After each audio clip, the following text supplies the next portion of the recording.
How's it going, everybody? This is Least coming at you with Stromkarlen and Cold Warp Gates. We've got our 15th Apocalypse Showmatch coming at you in just a couple minutes. Today, it's going to be Sheep repping iRk clan versus Kraazy. So we have a ZVT today. Sheep is on Operation Indecision, and Kraazy is representing Team Passion Daddies. And another match where we've got two return players, so we're super excited for that. All right, guys, so this is your first time tuning in to an Apocalypse series. Where have you been? But for the record, this is a show match series brought to you from CPL. So it is based on the Korean End of the World series in honor of the Apocalypse. So we play best of nines here with CPL players. We try and stick it to tier 1 and tier 0 players.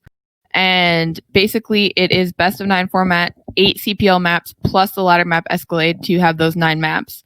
And we always play all 9 games, no matter what. We also live cast and observe the matches for you guys. So everything that is happening here today is happening right now live for you guys. Series like this kind of give our CPL players a chance to do some longer series prep. In CPL, we really only play best of 3s. For league matches, so it's nice for our upper tier, more experienced players to get a chance to prepare every map for a specific matchup. And if you don't know what CPL is, again, I don't know if you're living under a rock, but I'll go ahead and link the Discord in the chat. Anyways, highly encourage you to join if you're looking to get connected to the community in StarCraft. The season is just about over, so you probably won't get on a team this season, but playoffs are coming soon, so it's almost time to prep for next season. And if you didn't make it in last time, be sure to catch the rest of the CPL content for this season and participate in some between season events to prepare for season 6.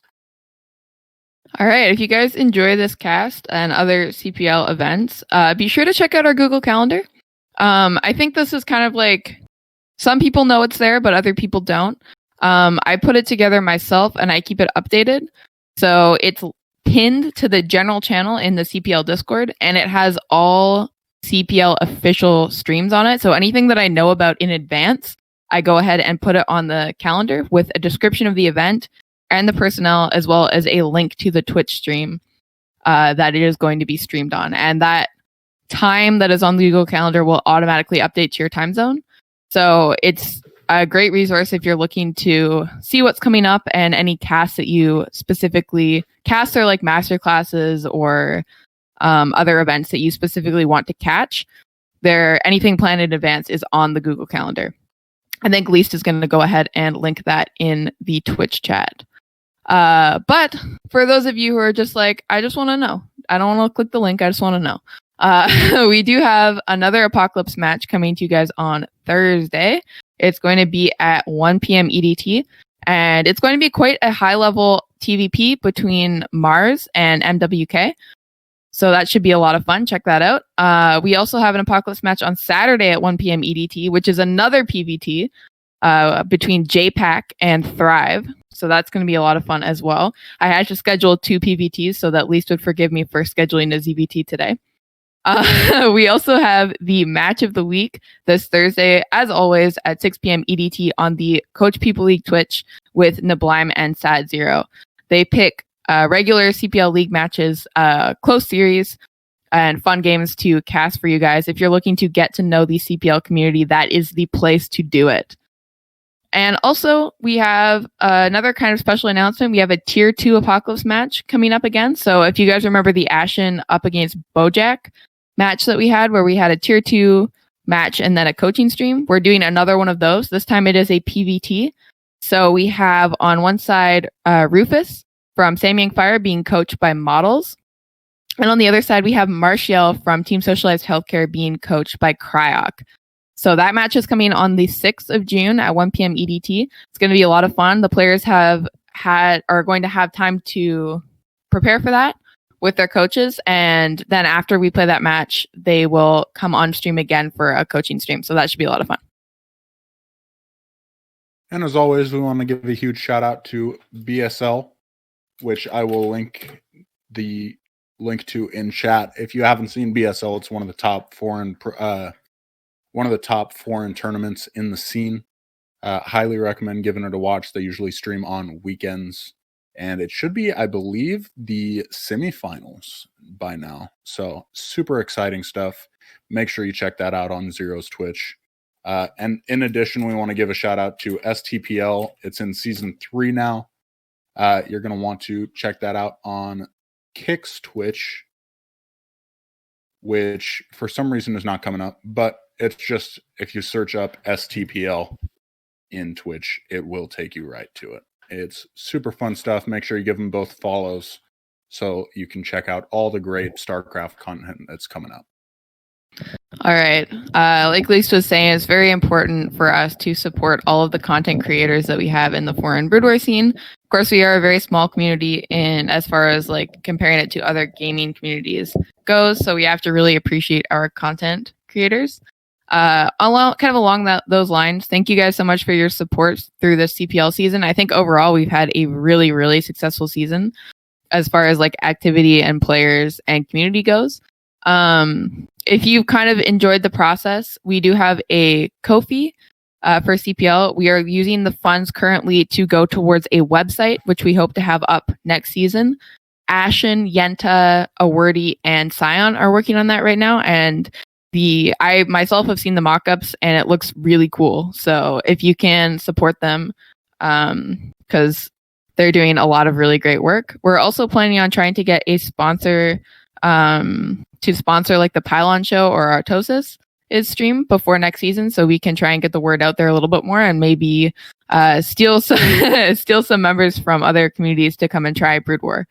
But in general, just thank you so much for watching our cast, tuning into our official streams. There was a Hawk Masterclass last night that got a lot of views, and that's like, it's really great to see that because it makes it possible for us to keep doing events like this. If you didn't catch the Hawk Masterclass, definitely check out the VOD. Should be on the Coach Pupil League Twitch, and then there's an after hours on Keen BW Twitch. So that was really fun. And for the record, we did do the Kraazy Masterclass a while ago that there were lots of technical issues in the middle. That VOD has been uploaded to YouTube now, so that's on the CPL YouTube. So check that out as well. And there's no pre-interview today, so we're going to jump right into the juicy action for you. We're going to start out game 1 on clay fields. All right. I put clay fields first today. You know, this was like an hour and a half ago, but like we always say, I've already forgotten the order the maps are in. I think I actually made it this time, so like, I think Clayfields and Taucross are at the beginning, because honestly, I just hate looking at these maps. Like, they're just ugly. So, right. You know, I saved the blue maps for the later in the cast. They're truly the water temple of StarCraft Brood War. If I had to no laugh, I thought that was going to be funny. Yeah, we were just like memeing before the cast. I've been playing some Zelda, so we had to get one joke in there before it started. All right. I mean, when does the game truly start, though? We don't even know. Clayfields, of course, map for ZVT. It's pretty standard. I think it's fine. This is, of course, one of our foreign-made maps. It's in BSL as well. So it's getting some attention at the beginning of this year, which is nice to see some foreign made maps. Although I personally am not the hugest fan of this one. All right, and game 1, we do have our Zerg player iRk-Sheep in the blue in the bottom left. And we do have our Terran player Kraazy in the upper right in the green. He just canceled a drone. So I guess he's 4-pooling game 1. Okay, that's sick. I actually don't think that... I mean, I know 4-pool's not supposed to be really that good in ZVT, especially comparatively to, like, ZVP. But Kraazy is notorious for being a really strong macro player, but then being absolutely garbage against cheese sometimes. So we'll see exactly what happens with this 4-pool, but I'm excited to watch. Wait, is he going? Is this BBS? What am I watching?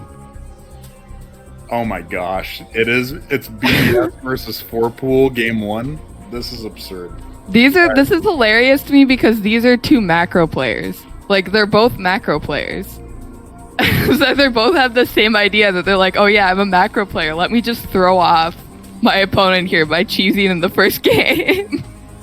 So I don't know anything about how this is supposed to work, but for those of you that maybe don't know as much about how StarCraft works, this is literally the most economy cutting build you can do for both sides. It's just like, I'm going to get army as fast as possible and hope I can kill them. Yeah, so this is like the ultimate cheese from Terran and the ultimate cheese from Zerg. It kind of depends on whether or not he finds the barracks.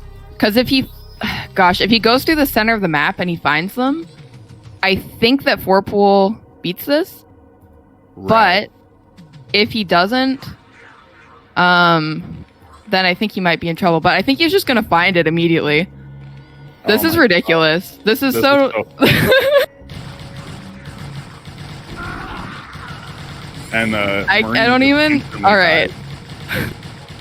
Yeah, and now there's barracks in the middle of the map, and there's lings, and Marines are garbage against Zerglings, guys. The real way to beat Zerglings is SCVs. Like, all right, Kraazy taps out. So funny. Oh I think that's the stupidest game one we've ever had in an Apocalypse match. That might be a contender for the stupidest game we've ever had in an Apocalypse show match, not just game one. Wait. Wasn't there was one that was like a 5-pool where the lings went like under the barracks like after it had landed? That one was pretty dumb. Oh, yeah. Yeah, I think that was Teen game 9. Yeah. That was ridiculous.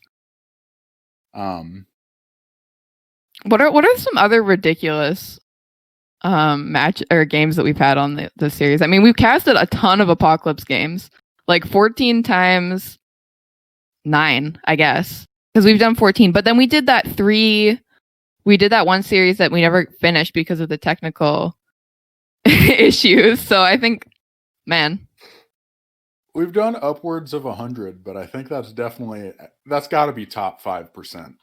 Yeah, for like most ridiculous game ever. All right, our next. Oh, go ahead. I don't know. We've got some talk and chat about whether or not he could survive that. Like if he just built a barracks at home in a bunker. I think no matter what happens, he's going to be in a really rough spot with just the way that turned out. Imagine cutting that many SCVs to make 2 barracks in the middle of the map, and then literally you just have to immediately. And I understand it's 4-Pool. I appreciate that it's 4-Pool. I just think the 4-Pooler is in a really good spot after that. Yeah, I mean, like, if it had been a situation where, like, the lings didn't get to the barracks immediately, and he manages to get Marines out and, like, back to his base or something, but Marines are just so bad against lings if they don't have SCV coverage. Right. All right, we do have our green Terran player, Kraazy, in the upper left. And our Zerg player, iRk-Sheep, in the top right. And we have a win for Sheep. That's good. Good start for our boy Sheep. The 4-Pool versus BBS classic matchup. Yeah, that's like a bloodbath game, man. What was that game doing on Clayfields? It was like on the wrong map. I swear. It's like, next thing you know, they're going to start cheesing on Eddie. Oh my god. Maybe I should have put. Well, actually, I think Eddie's later in the set this time around. So maybe this was strategic. Maybe we get all their cheese out, and then by the time we get to Eddie, we can have a macro game. That's the real play. That's the real play. Yeah. Here's the question. What was I going to say? Do you think that 4-Pool was intentional? Because, like, if it was intentional, why would you even build the drone and cancel it, right? I think it was intentional.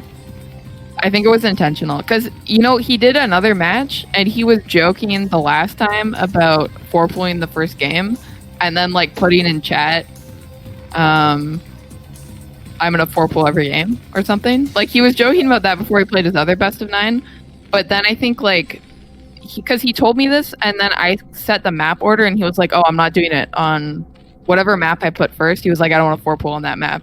That ruined my plan, and I was like, "I mean, I think you can 4-pool on any map, but all right." Yeah, I'm pretty. Out of all the map, don't let the map stop you, man. Yeah, Pupil is not one of them. Yeah, so it was just, I don't know, it was just funny. So that's the reason why I think that like he canceled the drown. I think probably because he was always planning on 4-pooling in the first game. Right. Yeah, it definitely seems like, I don't know, especially if you're going in and you're like, oh, I don't know how I'm gonna feel about this match, and you just go in and 4-pool and win game 1 that way. It's got to be such a relief. It's like, all right, I already have one win. I got the monkey off my back. Exactly. Yeah. All right, and we do see 2 hatchery play coming out of Sheep this game, and looks like Kraazy is going to go ahead and take his gas, which means he's going to be playing probably some kind of, well, basically what it means is he's going to be getting a factory before he expands. Because it's Kraazy, I think this is going to be the Goliath build, but there's actually a number of things that Terran can do when they get gas on 12. There's some 1-base options, like you can go 1-1-1, you can go fast vulture drop, you can do like a 1-base push with bio, or with like a 1-base tank push. All of those options are viable, but because it's Kraazy, I think it's just going to be a factory expand into Goliath build. Yeah, I definitely would not be surprised at all. We talked, for someone that's never seen these two players before and you see game 1, you might just be like, all right, this is going to be a wacky series. But like we said, both these players really enjoy just hitting their build and getting into late game and doing their thing. So, yeah, exactly. Just doing a standard, what has become a very standard build, would not be a big surprise at all coming out of Kraazy. Yeah, I definitely agree with you there. It's definitely like, yeah, that's just his style. And Sheep really is a macro player as well. I think he's prepared some aggressive builds for the series. Just because I was like working with him. He was like working with Kraazy this morning on some exciting builds. So I'm excited to see when he'll pull those out. But it looks like we're just going to have a 2-hatch Muta against his mech build. And I do remember him saying that he was pretty comfortable with this build against mech. So we'll have to see how he does. Sheep, of course, practices a lot with Jinjin. Isn't Jinjin a bio player, or am I just crazy? He does a Goliath build as well. Okay, cool. Yeah. The thing with Jinjin is like he's a macro player, right? So his macro is really, really good. It's probably like tier 0 level, but he's just really weak to aggressive play. So I think that like if you're looking for someone to like practice macro games with, he's like a really good option. And I think him and Sheep have practiced together for a long time, like definitely before the CPL. They know each other.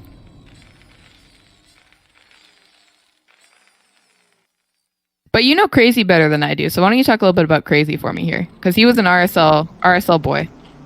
Yeah, he was an RSL boy, and like I said, I mean, really, he was a StarCraft 2 player before he started Brood War, so he's really got good mechanics. I think he was very high level, actually. I can't remember if he was Masters or something like that, but he was up there. And so, it's never been a problem for him to hit his builds. It's just it's funny too because he says he has terrible micro and that's why he can't hold cheese. Oh my gosh. Okay, we see a Zergling, or we see a Vulture attempt to run by, but they just kill 3 drones and then get eaten. Is that worth for Terran? Yeah. Well, see, the thing is the reason he ran in was because the mutas are about to pop. So the mutas are going to chase down the vultures anyway, so he's going to lose them anyhow. Right, so you might as well. So you just kind of like, yeah. You just run in and see if you can get a couple drones before the mutas hatch. So I think you got 3 drones there, and that was a pretty nice trade. Zerg, of course, fairly low eco when you go to Etchmeta. So, I mean, he's probably just going to drone behind this, go ahead and take his third gas. But in general, I think that's good for Terran. We did have, like, Father on here. Kind of, he talked about that when we did the analysis of the Keen Father show match. I don't know if you remember that. Right. Yeah. I remember that. We've done a lot of casts, guys. Reese is really sick of me now. Honestly, yes. Very not. Yeah, these Muta's not going to do too much, but like I was saying about Kraazy, to just go back to that, very comfortable in a macro game. He struggles a little bit against aggression because I think he just doesn't know exactly what the perfect response is sometimes. And for Terran, I mean, tell me if you agree with me or not here, Strom, but I feel like Terran is the most easily cheesable race. They just seem very fragile in the beginning.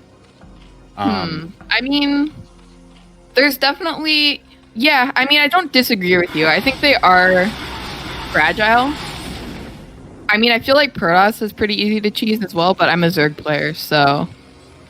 Yeah. Zerg has a lot of aggressive options just because of the way the macro mechanic works. Because you can choose to build a lot of units all at once and sacrifice your workers to do that. You can get a lot of units quickly, and that gives you a lot of options to be really aggressive, essentially. Right. So Terran, at least in my opinion, as far as PvT, like as far as when you're playing against Protoss, which is the race I play, you definitely get the better end of things as the Protoss player in the cheese battle. But anyway, it's not too important. Basically, the concept is new to the game, so he still struggles with some specific. But as far as his mechanics and everything, super solid, super good play. Yeah, I definitely agree. We did have him on here before, and I think he went 4-5 against King Pie. And he just, like, I don't know, he just macros really well. He just has really good macro. Yeah, I don't know. I haven't seen his TVZ really much before, but I'm definitely excited to see that. I think it's an interesting matchup as far as, like, with Sheep in general, because Sheep's such a macro player as well. He definitely can't push this, though. Yeah, this is... Okay, he is retreating. Yeah, I think Sheep just needs to kind of drone up. He did build enough units that the Goliath push is not going to do anything. So, that's like a hold. And I think this is pretty even. I mean, I think Sheep did build a lot of units, but he had to defend the push. So, and Terran didn't lose the push. Oh, looks like Sheep's going Queens, too. Nice play. Queen Hydra really strong against Goliath tank. And again, for those of you that are newer, Queens have a spell in Snare Broodling that basically one-shots any unit that it can target. It can only target mechanical units, right? Am I right? Yeah. It there's definitely units it can't target. Like, it can target Templar, but it can't target Archons. Yeah, it's weird, but it works on tanks, and that's basically what you want to use it for. Because the idea is that Hydras can fight Goliaths, but Siege Tank splash damage is really good against Hydras because they're kind of squishy. And really, you want attack upgrades on them so that they kill the Goliaths quickly. So what you do as the Zerg player is when you engage, you have your Queens come and snipe all the tanks, and then you fight the Goliath army with Mass Hydra. Right. All right. Some of Sheep's units getting caught on this bridge, but he's going to go ahead and be able to retreat. Picks off one Goliath, needs to back up now. Doesn't lose any units. So that's good. As far as supply goes, Kraazy macroing a lot better than Sheep is right now. Yeah, you can just see his supply is off the charts, and I remember from the Kraazy King Pie series as well. he actually produces workers almost to a fault. Like, he would get up to like 80 workers in a Terran versus Protoss. And that's it's like, that's too many. Your army is just not going to be big enough. But it's still, like, when you're playing at a CPL level, it doesn't. That's a good problem to have. That's a good problem to have. So we might see things like this where his supply is really high, but his army is a little bit smaller than you might expect. Right. Just because he builds so many workers and he just does not stop. All right, we are going to see. I'm not sure what the energy is like on the broodlings right now. I don't know where the queens are either. Oh, here they come. All right, so he's just going to use the broodlings to pick off the tanks. All right, loses a couple of queens. Definitely a difficult fight here for Sheep because you definitely need to keep the queens alive. All right, picks down one more siege tank. And looks like Sheep's going to just barely win this fight here. There is a dropship. But if Sheep's paying attention and if any of those... Alright, gonna go ahead and pick off another siege tank. Oh, this is so annoying. This is really, really annoying. For me is when a Terran player just does this tank up on the ledge. All right, he's just targeting the extractor for now. Sheep's pretty okay on gas just because. All right, does do some mind drags and looks like he's going to be able to try and deny this third base for Kraazy. He's going to have to pull SCVs to try and counter this. And Sheep's just rallying Hydras. SCVs, of course, kind of broken against any unit. But we'll see how many Sheep manages to pick off here. All right, I think he's going to get the command center as well, which is a really good, nice play from our Zerg player here. Oh, maybe not quite. But he's also macroing pretty well behind this. Well, as I say that, he goes up for like 800 minerals, but he was macroing pretty dang well. Kraazy does tap out as that third gets denied. All right. Yeah, we did see that Sheep actually gained supply on Kraazy at the end of that. Yeah, very strong showing by Sheep. I'm seeing why he said he was comfortable against mech. Yeah, that's what he was telling me before. He was like practicing against bio, and I was like, well, I think you might play Goliath build as well. So like make sure you're practicing against mech as well. And he was like, I'm fine against mech. And I was like, okay. And I see I see what he meant. Yeah, definitely a really strong showing from him. And on the other side of the coin, Kraazy, you can see I think when he talks about how he's bad at micro, what he really means is his large army engagements could use some work, because he's actually extremely strong in small engagements, but it's just so hard to move an army around in this game. Like having 5 control groups, especially with things like mech, where if you take a bad engage, if you don't siege up in time, if you don't get all your stuff set up correctly, you're just going to get rolled. Yeah, exactly. Would you like to do the honors? I would love to. All right, in the top right corner, we have our green Terran player, Kraazy. And in the bottom left, we have our white Zerg. It's Sheep.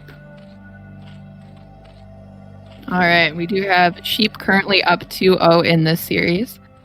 I have to see if Kraazy can come in and take a game. The last game was a macro game, but the first game was absolute bullshit. For those of you just most bullshit of any bullshit. Yeah, true. It was like, guys, it was 4 pool against BBS. Oh my gosh. Between 2 players. Yeah, it was so funny because they like both tried the same mind game, because they're both known as macro players, right? They're both macro players. They both know each other are macro players. So they both cheese game 1. I loved it. It was great. It was great. It was very wholesome. I know what I'm going to do. He has all these preconceptions about me. I'm going to 4-pool game 1. I know what I'm going to do. I'm going to BBS game 1. He'll never see that one coming. And then 4-pool kind of ran over. Yeah. Right. He got lucky with where he sent his lings to. He sent them right to the barracks and was able to stop any production at all. All right, looks like we're just going to have standard so far, I think. Yeah, just 12 hatch from Zerg. Nothing crazy. Nothing too wild here. Nothing too wild. While we're still in the lull in the early game, I want to give a quick shout out to my boy Denant. Very nice guy, very young Brood War player. Always a pleasure to see some young blood coming into the scene. Denant, thank you for redeeming your channel points to receive a shout out during the cast. Appreciate you, buddy. Yeah, I mean, I feel like Denant just deserves a shout out anyways. Yeah, like you were saying, he's a new player in Brood War. I mean, I think that I don't know. I feel like we just have to take care of our anybody who's a new player in the scene and kind of welcome them into the community. And Denant, like specifically, he's a team admin on a CPL team. So he's like already giving back to the community, which is great to see. For sure. Yeah.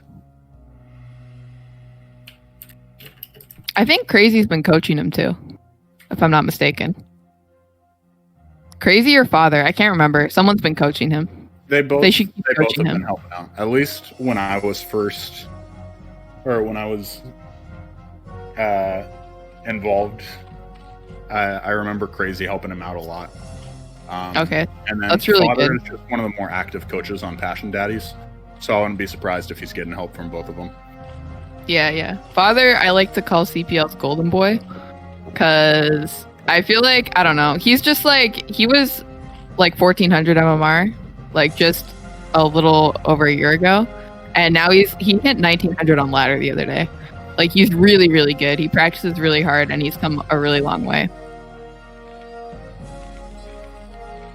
Yeah, super strong player, and just the kind of player that you want to be.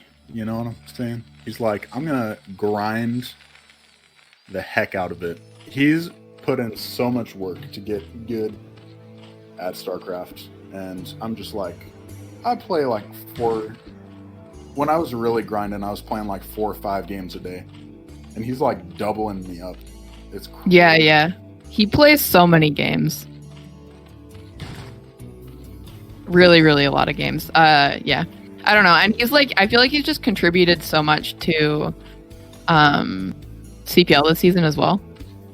Like, he's just, I feel like there was a point on Passion Daddies where like none of the other coaches were really active, and he was basically holding down the fort by himself. So really huge shout out to him. We've had some really great members in our community that have, helped make this season so nice. All right. Shut cracking me up right now. We've got a pretty standard 2 hatch, it looks like, versus another factory expand from Kraazy. And do we think this is definitely a mech map, you've said in the past, right? Yeah. I think it's definitely good for mech. I see people go mech here a lot. The one thing that I want to point out, like, Sheep is walling his front. The naturals on Bloody Ridge are actually super duper wide. So Vulture 1-buys can be really strong on this map, just because you have so much to block. But we do see he's throwing down an extra hatchery and an Evo chamber to go ahead and wall that, then with the 2 lings and the drone. So that's kind of what's going on there. Just because if you build like 4 vultures, you can run them by. And it really sucks for Zerg to have vultures in your base. I mean, it sucks for anyone to have vultures in your base, really. Very true. It's just it's a little bit worse for Zerg than other races, because the early units that you try and build don't really have range. Like, you just make lings and sunks and then rush up to mutalisks in most cases. Right. Whereas because you don't want to be going hydros. You're going goons anyways as a Protoss player. Exactly. You don't want to be going hydros as a Zerg. You just want to get into your mutas, check out what he's doing in the base, and then possibly transition into Hydralisk later. Right. You don't want to just start out that way. It's just too blind unless you're going for a really quick bust. you want to be getting Mutalisks first. Yeah, exactly. We do see Sheep is going to do kind of the same build that he did last time. He built 4 Mutas, and then he's just going to transition to Hydras really quickly to hold off the Goliath push. I think he prefers this style of play. Zerg also has the option to go mass Mutas in a situation like this. With 2H Muta, you can go ahead and get a Carapace upgrade on your Spire, and then go mass Muta. But Sheep prefers the going straight into Hydras, and then going into Queens later, like he did on Toutcross. I think that's like his preferred style to play against mech. Yeah, and that worked out really well for him on Toutcross, so we'll definitely... It can be a little bit tougher to get a good engage against mech on these maps where there's a lot of ramps and high ground. So we'll see how exactly well this works for Sheep on this particular map. Yeah, definitely I think a trickier map than Toutcross. Alright, even with the minimal amount of mutas that Sheep has made, he still manages to get some SCV kills because Kraazy kind of skimped on turrets. So this is one thing that can happen with when Terran goes for a Goliath build. They just think that they can get away with no turrets. But, you know, good to see that being punished a little bit. We do see him going for a Queen's Nest already. Was he going for this fast of a hive in the previous game as well? It's not hive. He's actually just building queens for broodlings again. So he's just getting the broodling upgrade. Yeah. What am I what am I doing? Yeah, that makes sense. Yeah. You have to get it pretty fast because queens take a lot of time to gather energy. Right. Alright, I think he actually might lose an Overlord here, which sucks. But this angle, of course, is pretty good for Zerg. Alright. He was able to pick off one Goliath there, as Terran tries to get through the choke. It looks like Kraazy is not keen on committing with his Goliath push. I really like this. I feel like I see a lot of Terrans play mech, and they just will throw their first Goliath push and just lose it. But I think that, like, if you see that Zerg has enough to defend, just bringing your units home, I really like that. It's good. He's just respecting the fact that Zerg's macroing well. And I'm not sure if this is... I don't know exactly what happened, but Sheep is down 40 supply. Is that just... He was down this much supply last time as well. I don't think this is going to work, though. I think he needs to back up here. I don't think he has enough units to make this work. Yeah, I mean, Goliaths are basically better Hydralisks, so you definitely don't want to be pushing in with like a 1-to-1 ratio like that. Right. And the thing with that as well is that, like, Sheep has a lot of hatcheries right now, and he's macroing well, so he can actually, he doesn't have to push. He doesn't have to break Terran because he has an economy behind this. I think he actually has... we haven't seen his drone count in a bit, but I think he actually has quite a few drones. Yeah. Yeah, he's droning up now as well behind these Hydras. So it looks like he's just building up some queens to try and stop the next push. And staying on 3 base for now. Those queens will not have energy for a little bit. So... This gets a little bit dangerous. This is the kind of situation where Terran wants to push sooner rather than later when you see that Zerg is going queens. Because basically at this point of the game, you can engage that Terran army if you have like +1 Carapace Muta Hydra. But when you just have Hydras, it gets really tricky because having siege tanks behind Goliath just melts Hydralisks. Right, siege tanks so good. Like, you need, no matter what race you are, when you're playing against siege tanks, you need some kind of anti-siege tank unit. And Hydralisks are almost analogous to Dragoons, where if you just only are fighting Hydralisks versus siege tanks, it's not going to go well for you at all. Right. Looks like Sheep did supply block himself there for a bit, but as soon as he supply blocks himself, his money shoots way down. He does have enough. He has a lot of hatcheries, so he's in a good position to deal with this.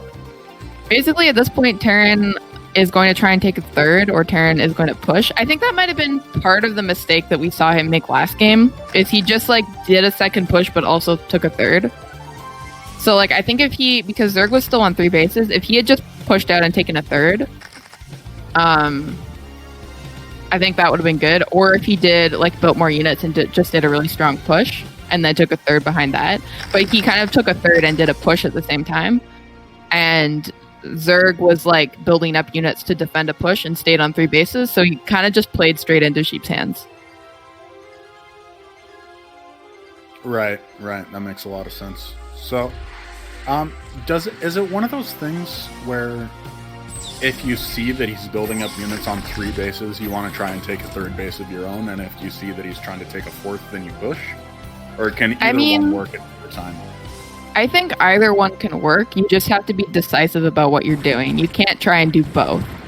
Because I think if you do both, like Zerg's going to respond to the push, and then when they respond to the push, then they have enough to go kill your third if they break the push, right? Right. I'm not 100% sure on this, but just like seeing Terran take a third and also push kind of goes against what I generally see Terran do. It's like either they do like a big push and then expand after the push. But he kind of like, he already had his command center started and he like floated it and landed it right before he pushed. So I think that might have been just a little bit early, maybe a little bit greedy. Ooh, all right, mines are broken. Sick. When all your units have 5 health, mines are pretty strong. I guess they're pretty good against Protoss as well. I can't really talk. I mean, mines are free, right? So they are free, or they're 25 minerals per, and you get the vulture for free. Either way, pretty broke. All right, Kraazy just running some vultures around. I like this. Just kind of like poking, seeing how many bases Zerg has and like what kind of defenses, see if he can get some damage, but also just scouting. So he sees that Zerg is going mass hydras, so he can go a lot of siege tanks. If Zerg is building Mutalisks, then you have to go much heavier on the Goliath, obviously. But he knows exactly what Sheep's doing, so he's able to build up a lot of siege tanks. And we did see this time that he took a third base and he didn't push immediately. So I think he's a lot safer in this position than he was last game. And you can see him getting closer and closer to maxing out, so we should see a push pretty soon here now that he's secured his third and everything like that. Is it a thing in Zerg vs. Terran where you wait for like 2-1 upgrades, or is that just Protoss vs. Terran? Well, just as we're kind of talking about this, Sheep's suiciding a whole bunch of hydras. The queen timing was a little bit late, so he should have been attacking with his hydras like right after the broodling went off, but unfortunately he kind of lost all his hydras and then broodling the tanks, so definitely not an ideal engagement there for Sheep. So he's going to have to I don't know if he can hold this 4th base. Yeah, it seems like it's going to be really difficult. Obviously it is Zerg, so you can just mass units, but yeah, I don't. But also it's like Terran. He just threw away his entire army pretty much, so it's going to be an extremely tough fight for him. Yeah, for sure. I mean, kind of the tricky part about the queens is like you have to be able to see the tanks to click on them, and he can't see the tanks because he doesn't have units. Like you see him kind of suiciding the overlords over and into the army. That's because like he can't see that he doesn't have vision on the tanks until he puts a unit there, so he can't actually broodling it. All right, GG is called. Yeah, and you can kind of see what we were talking about earlier. Once the Terran mech gets onto that ridge close to your base, it's just an almost unbreakable position. Super difficult to try and come back from. Yeah, for sure. That map definitely a lot more difficult for Zerg than Tau Cross is. But I think we have reached our first 3 games, so we do have a 2-1 lead for Sheep right now in the series. But the good news, guys, is that we don't have a 9-0. So we've got that going for us. We have that going for us. Also, all right, I'm hoping. Oh, please go ahead. I'll Oh, wait I was until- just gonna say we're taking a break after this game, but you go ahead and say what you were gonna say. We are going to take a quick break. I want to give a quick shout out to Tai2, the man, the myth, the legend, one of the top tier American players. Also, a really, really good coach, very willing to help everybody out. And Kazooie actually respectfully requested a shout out from you. So, Oh, I'm shouting people out now. Wow. I guess so. I just specified shout out during the cast. I didn't say from who. So All right. Okay, so shout out to Kazooie, new Zerg player this season of CPL. He has done competitive gaming in the past for quite a while, but not any RTS before this. Before last year, I think, when he played a little bit of Brood War and then restarted with this season of CPL. He is a tier 2 Zerg player on my team, which is Operation Indecision. So same team as Sheep as well. We are the team of the tryhard Zergs, and I think he's doing really good. Yeah, I think he streams his ladder sometimes, so you should go check that out. He's an up and coming Zerg, in my opinion. And with all that said, we've got Neo Sylphid coming at you after the break, so stick around. We'll be right back. So that he doesn't have to do too much more micro with the Corsairs. Looks like it will to me. He's got enough time to get both stairs to the cannons and the natural, and that cannon will finish by the time the next stair is done. And right, we're just seeing nice and Action just go for a nice 730. We should see him push out any moment here. We do have Bojack building Hydras. That should be enough to hold just fine. Nice build here by Ashen. Looks like he's hitting it pretty well, actually. Both players are hitting their builds pretty well right now, I think. Agreed. The only thing I would like to see from Ashen, from a Protoss perspective, is you can feel free to push out at like 710, and then your upgrades finish like right as you get to the Zerg base. But such a small thing doesn't matter too much. Yeah, I think that Bojack actually has enough to drive this back anyways, so hopefully Ashen's got Storm on the way and he'll be able to hold the 5-hatch Hydra counter. The one thing by Bojack that I don't really like is the Sin City at his third base. It just doesn't look like a very nice wall to me. You can easily get around that, just walk up the ramp and go around the right-hand side and get into the drone line. Right, yeah. Alright, gonna just go ahead and pick off a couple links and go home. Lots of Hydras out at both bases, so we're going to, hope he goes home with those. Oh, he's just gonna fight. Okay, drive some of the Hydras back a little bit. Okay, now I hope he goes home. Go home. Yeah, definitely. Definitely not worth it. It buys him a little bit of time just in case he didn't have Storm up. Does look like he's going to go for an 8-gate here. Alright, I guess we're going to see from... That's good. I hope he has Storm. He needs to throw down a couple more cannons, actually, because it's definitely a lot of Hydras from Bojack. I'm not sure, like, you can actually go for a 5-hatch Hydra bust out of this build, so I guess we're going to see if Bojack decides to do that, or if he decides to drone behind this. Does look like he's going to drone. Yeah. Right, maybe that's something we'll see later on in the game. Or later on in the series, I mean. Yeah, for sure. I mean, I think it's definitely a good idea to bring it out at some point. It definitely feels like both players are just kind of feeling the map out, or feeling the player out. I don't think they've played each other for a long time. And this map, especially for Zerg, is really a great map to play a macro game on, because it is a 3-player map.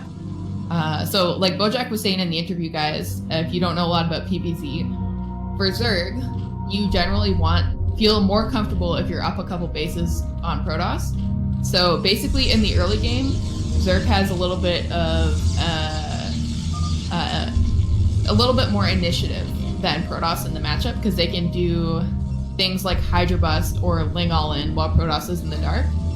Then, for the 2-0 push that Protoss can do, the favor kind of shifts a little bit back onto them. because 2-0 Protoss, that push is definitely very difficult to stop. You have to macro really well as Zerg and build a lot of drones. But then, if you manage to actually split the map in half... Alright, Ashen really wanting one of these overlords here.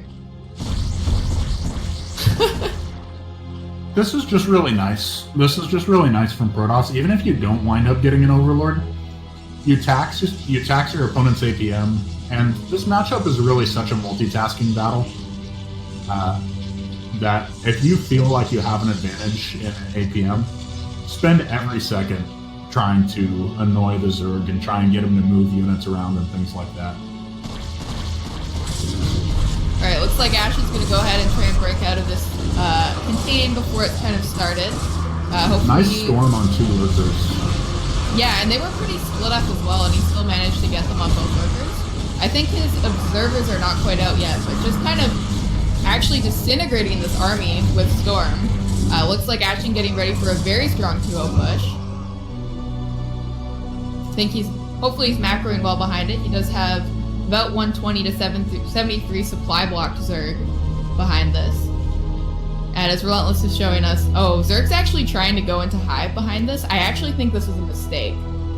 Generally, if Protoss is on 2 base, you want to wait till they take their third until you start to tech up, because if Ashen actually pushes right now, which I'm not sure if he's going to do, because he might not sense it, but it's actually, you're putting so many resources into trying to tech up that Ashen can actually just go kill him right now, because he doesn't have enough lurkers. You actually need to put all of your gas and all of your minerals into Hydro Lurker to hold a well-macroed 2-0 push from 2-base Protoss.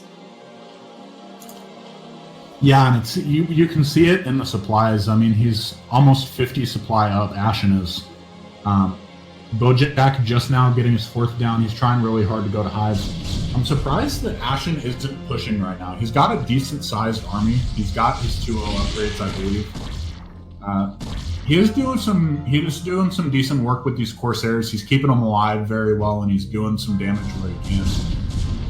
Yeah, I guess the thing that really surprises me is that he can see that Bojack has not enough units to hold his push, like not enough lurkers, and yet he's still kind of holding back. So, being offensive with lurkers is really difficult.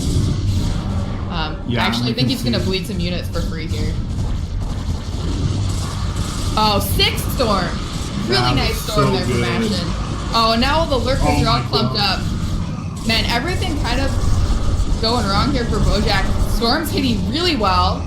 And we just saw Zerg plummet to 72 supply to a 140 supply Protoss.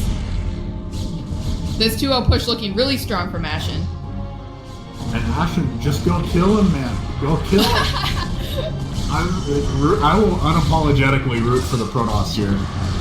Yeah, I mean, I kind of like the underdog story too a little bit, and you know, he is on iRk, and he is on my CPL team, so I can't pretend that I'm not rooting for Protoss a little bit. But the thing with these tier 2 matchups, especially like this is our first one, but I'm sure we'll have some in the future.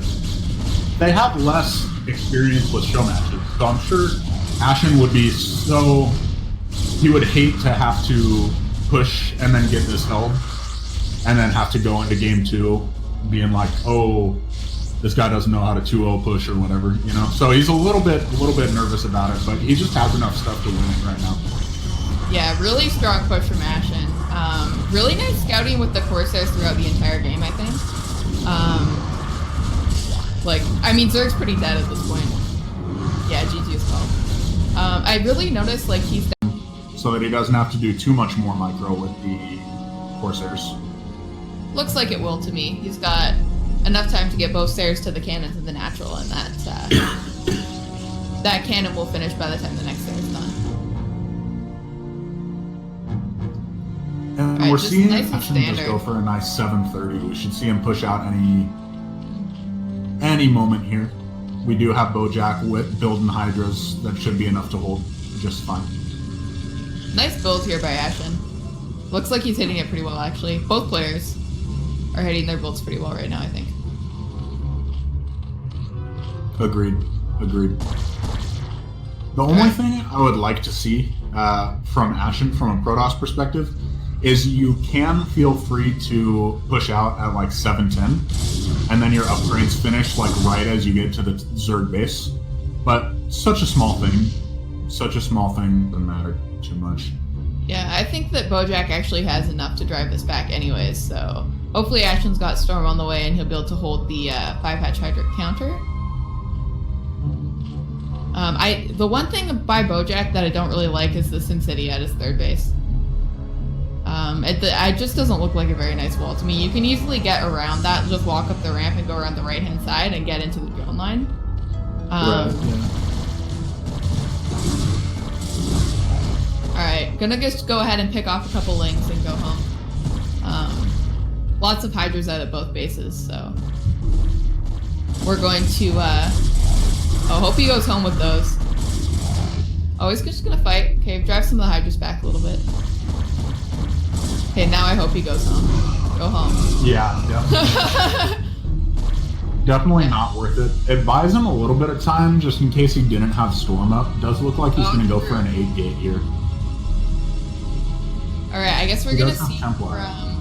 That's good. I hope he has Storm. He needs to throw down a couple more cannons, actually, because it's definitely a lot of Hydras from Bojack.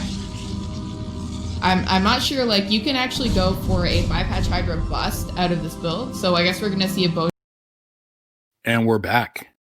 We've got, in one corner, the young blood, Kraazy, our Terran player. And in the other corner, we've got the old head, Sheep, the Zerg player. So far it's 2-1 in favor of Sheep.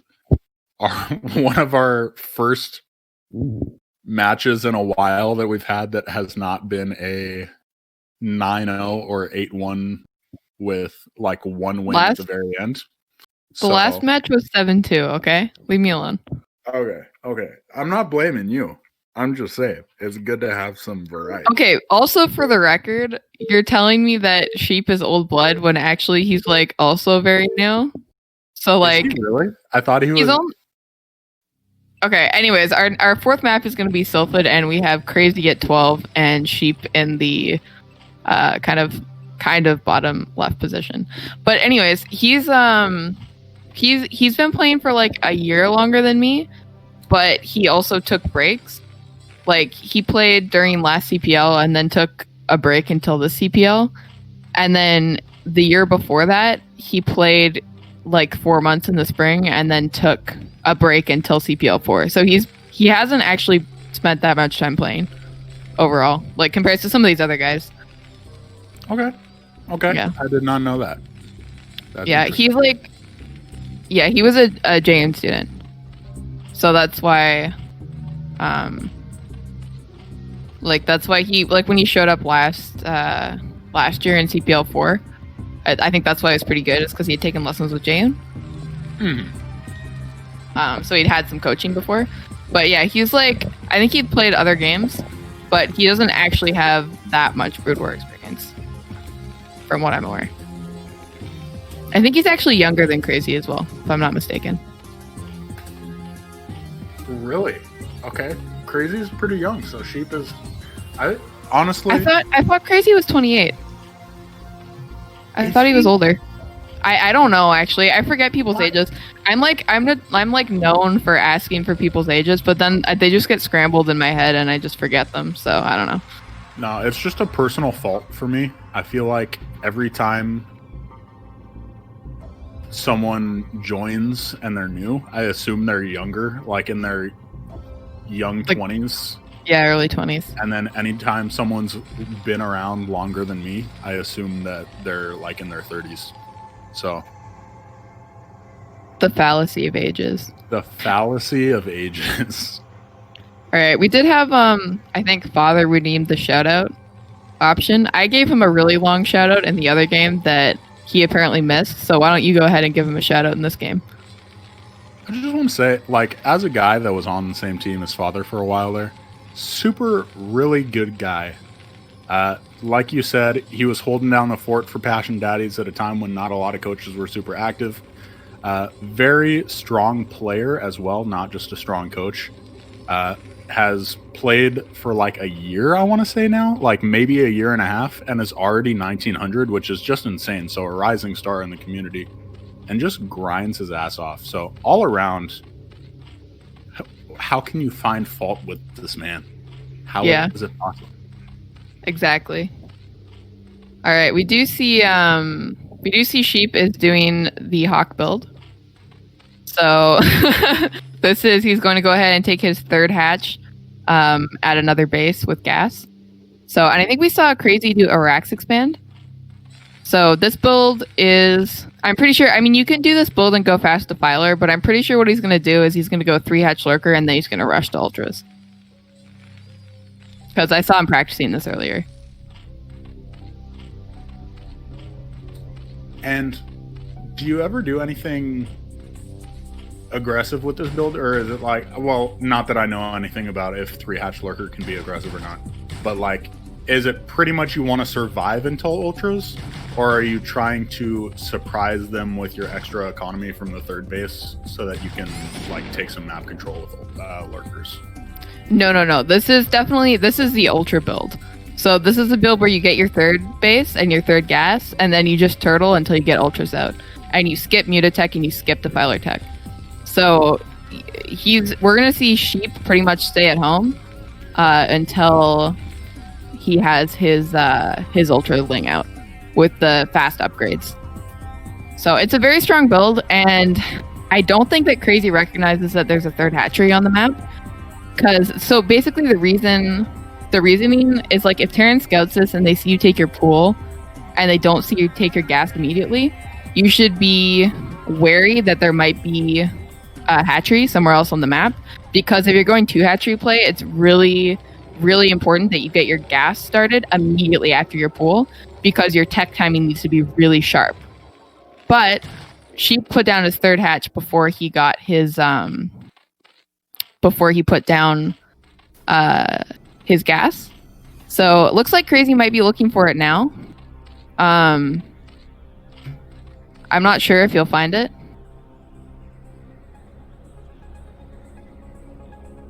Yeah.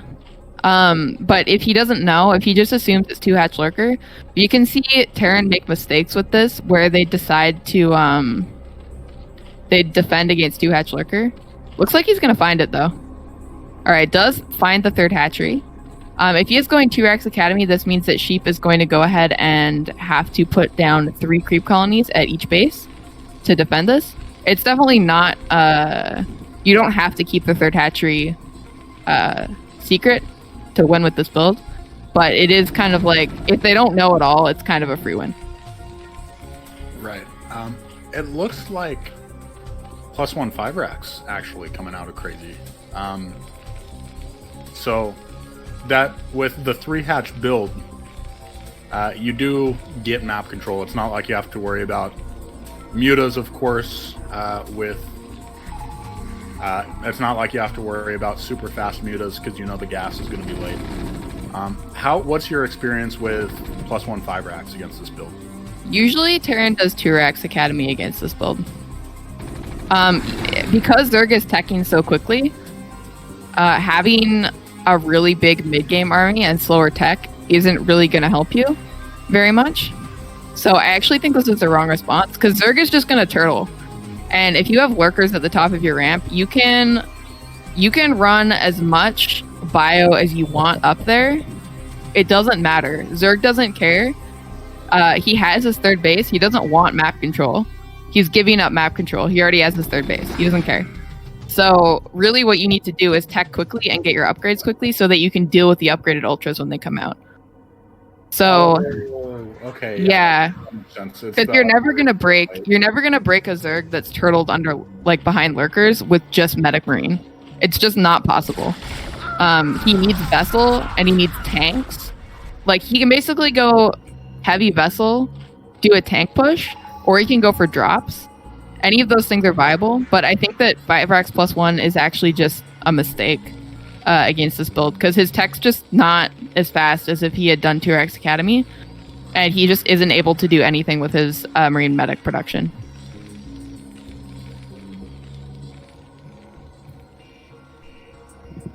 Yeah, you can totally see. I mean, he put on a little bit of pressure at the front there. Immediately had to pull back. There's 4 lurkers, 2 sunks, not going to do anything there. And then, of course, pushing up a ramp into multiple lurkers, just not going to happen. Yeah, you just can't do that with Medic Marine. It's just not possible. So he's kind of like... Zerg's just on 3 bases now. He has a couple options. Like I said, he can go for a tank push, or he can go for a drop. The version of this build that Sheep is doing actually doesn't get Spire right away, I think. I mean, we'll see when he chooses to get Spire. But that means that like drops and vessels can be really strong. I think he'll probably go like 4 or 5 queens to stop a tank push. So it's just like you have some options as Terran, but I don't know that really heavy mass bio is the right option because he's already going Hive, so his tech is just so much faster than yours is. Are you reading Twitch chat? No, I literally just don't know what to say. Like, I have a hard enough time coming up with stuff to say when it's like 2 builds that I'm intimately familiar with by watching a bunch of TVZ. But like, I don't know anything about +1 5 racks, and I don't know anything about, like, all I know is 2 racks of CAD and then like 2 Hatchmuta. That's pretty much it. That's fair. I mean, this build is like super niche anyways, so we see like Sheep has some units in his base. That's to defend a potential drop, but Kraazy teched really slowly, so I actually don't know what he's getting with the starport, if he's going vessel or if he's going dropship. But like his science facility just finished and he's just researching Irradiate now. So his tech, looks like he's going for a tank push. I don't know if Sheep got queens. So he can just broodling this tank when his queens have enough energy. There's only 1. So he's about 50 energy out from being able to broom lead. And we do see that he goes double ultra cavern behind this as well, which means that he can get both ultra upgrades at the same time.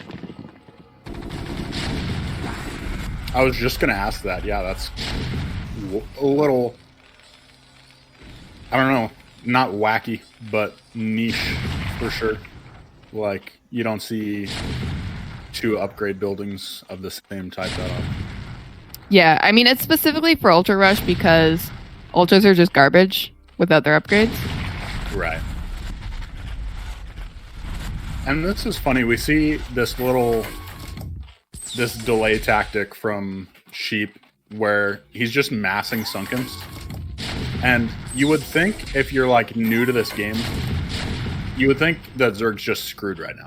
Like, if he's just forced to spend that many drones making Sunkens that he knows are going to die. But the trick is, if he can delay long enough that he gets the Hive tech out and he gets these upgraded Ultras, he's going to be able to hold this push. So it's just a matter of buying himself some time. Yeah, exactly. I mean, this whole game here. All right, does manage to get the vessel, and looks like he's going to go ahead and brutally one of the tanks.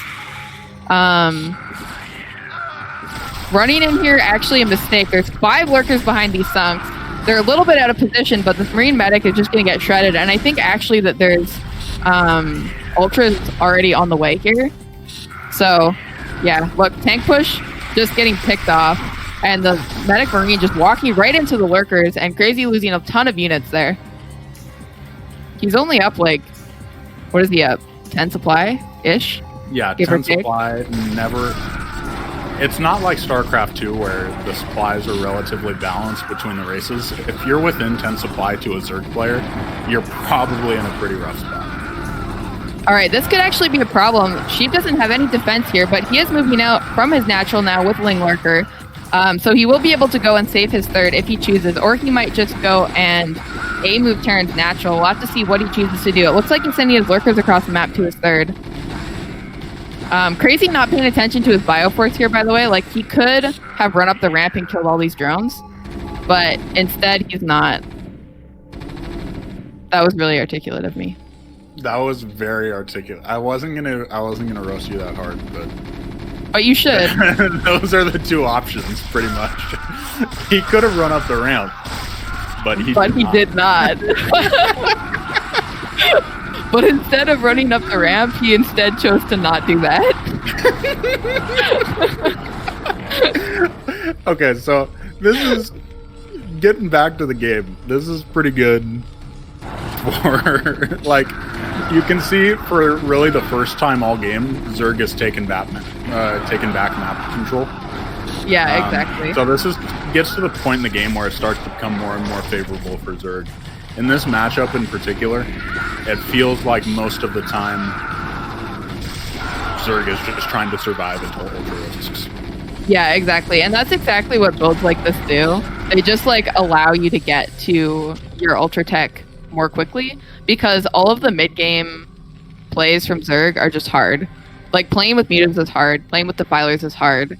There's just like one mistake and you just instantly lose the game. You can just like, I think Jaden likes to say this a lot. He's like, Zerg's just doing everything right for like 9 minutes of the game and then they just like make one mistake and Terran just wins.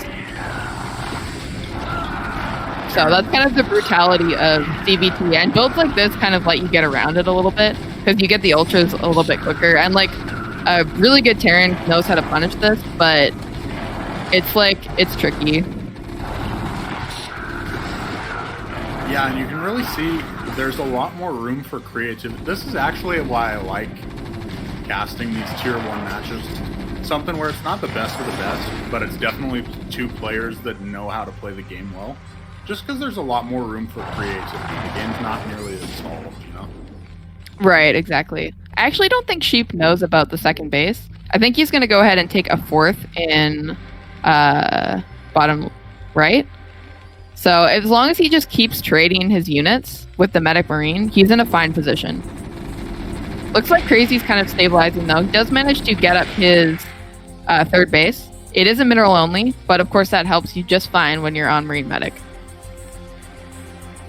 Marines are free, guys. Marines basically free. Let's be honest. All right, looks like Sheep's behind on his upgrades, which is actually what's hurting him here. I'm not sure if he has evolution chambers in his main, but his ultras are actually still 2-0, and ultras without upgrades suck. Straight up. He needs another evolution chamber. All right, losing science vessels, though, definitely not a good look. And irradiating ultras right before they attack your bio is also not good for Terran. Basically, you want to irradiate them when they're on their own. All right, GG is called from Kraazy. Yeah, just too much stuff. And Kraazy actually, like, it's funny, we were talking about how it's not the best to go +1 5 racks against this build because your upgrades are late. Kraazy actually was in a commanding position with upgrades, but he just didn't have the units, which is kind of the opposite of what you'd expect with that build matchup. I mean, the problem is that he got out-teched. Like, he wasn't ready for the tech. You just like, yeah, I don't know. It's definitely, I think, a tricky style to play against. I actually don't think I've seen anybody choose to do +1 5 racks against that before, so I'm not sure exactly how that plays out. But looks like we have another win for Sheep, and our next map's going to be Escalade. Escalade, not the greatest map for Zerg overall, I think. Escalade, not the best. Yeah, because there's so many...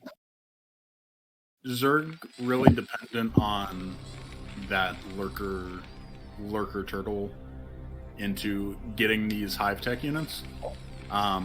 Correct me if I'm wrong. I'm just BSing here.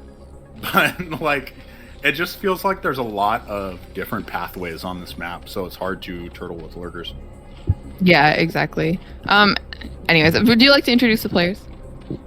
I would love to. In the bottom right corner, we have our purple Zerg player, Sheep. And in the top left corner, we have our green Terran player. It's Kraazy. All right. I just love this match because I'm such a fan of both of these players. Honestly, like, I think they're both just great. I agree, and they're just solid guys. Solid guys. I've never heard anyone say a bad thing about Sheep.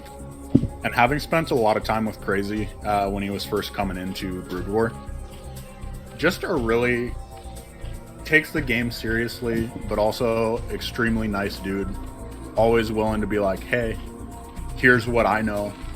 Do you think, and even when you beat him, or even when he beats you, he'll be like, "Hey, have you thought about doing this? Or have you thought about changing up your build in this particular way?" And it's like, "Oh, I haven't thought of that. Thanks, Kraazy." Yeah, they both just seem like they're both nice guys. They both play honorably despite what the first game might seem. Yeah. And they both just grind lots of games. Like, I know that Sheep just like he's played so many ZVTs in like the last 2.5-3 weeks. It's insane. Like I want to see his autosave folder, to be honest, because like I feel like he's just always playing ZVT.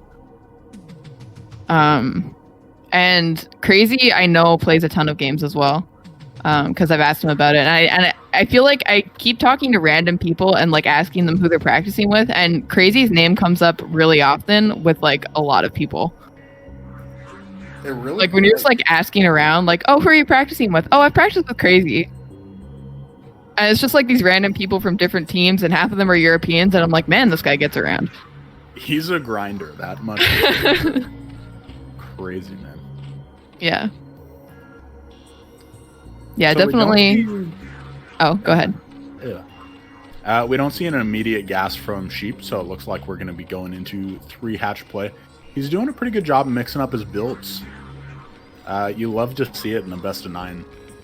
And Kraazy as well, going for a Rax expand. So both players going to try something a little new. All right, Kraazy's playing very greedy here. I think he got a scout off on Sheep to see what he was doing. And he's going to go. He's like expanding off of 1 Marine. So it's okay though. Zerg's going 3 hatch, so he can just not build Lings in response to this. You see, he's like, I think he's at 16 supply, hasn't built any Zerglings yet, because he scouted with his drone that the barracks wasn't lit up, and Kraazy hadn't built. He had only built 1 Marine, so he's just droning. Nice to see some 3 hatch play from Sheep as well. Like you were saying, he's really, I feel like these past weeks when he's been playing so much DBT, he's kind of starting to become bag of builds. And I almost feel like you have to be bag of builds for ZVT. Yeah, it definitely seems like whenever you're on the tough side of a matchup in StarCraft, I don't know anything about playing Zerg in this matchup, obviously, but like when I'm playing against Zerg, like a really good Zerg, it feels like if I just do the same build 6 times in a row, he's just going to get better and better at crushing me. Whereas if you mix it up, it's constantly they constantly have to adjust actually to scout what you're doing. Yeah, exactly. Yeah, for sure. Yeah, I definitely, yeah. And I mean, the thing with Sheep is like he's played 3 hatch Muta forever. I think that's his comfort zone. But he has been playing a lot of 2 hatch Muta recently because he's been working with Kraazy, and Kraazy, of course, is a very good 2 hatch player and a real advocate for learning that style. So he also has like a lot of variations of 2 hatch Muta, and I'm not sure how many of them Sheep has actually practiced because 2 hatch Muta takes a while to learn. But I don't know, it's just good to see Zerg having so many different builds in this matchup. Of course, we've seen Kraazy do different things as well. Like he went mech twice. He kind of did a different push both games. He did BBS first game, and he's done, I guess it's going to be 2 games of 5 Rax plus 1, so.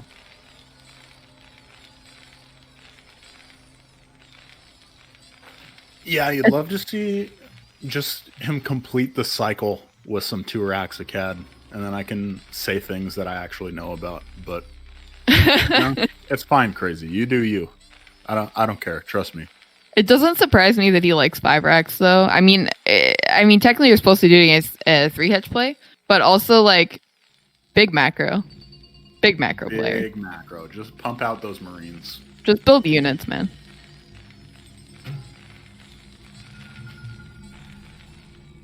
All right, we see him. Be able to put on some heavy mid-game pressure with this build. 5 racks plus 1 versus 3 hatch Muta. Pretty much like the matchup of 2019, I felt like. The build matchup before 2 hatch Muta started becoming popular. So if you wanted to learn this game as a Zerg player, 3-hatch Muta, never a wrong way to go. And as a Terran player, if you want to learn how to play against 3-hatch Muta specifically, or just 3-hatch play in general, +1 5-rack's a great build to learn as well. Yeah. Oh, we got Burrow again. Sheep did this in his last show match as well. I really like the Burrow play. I think it's really, I don't know, it's got style.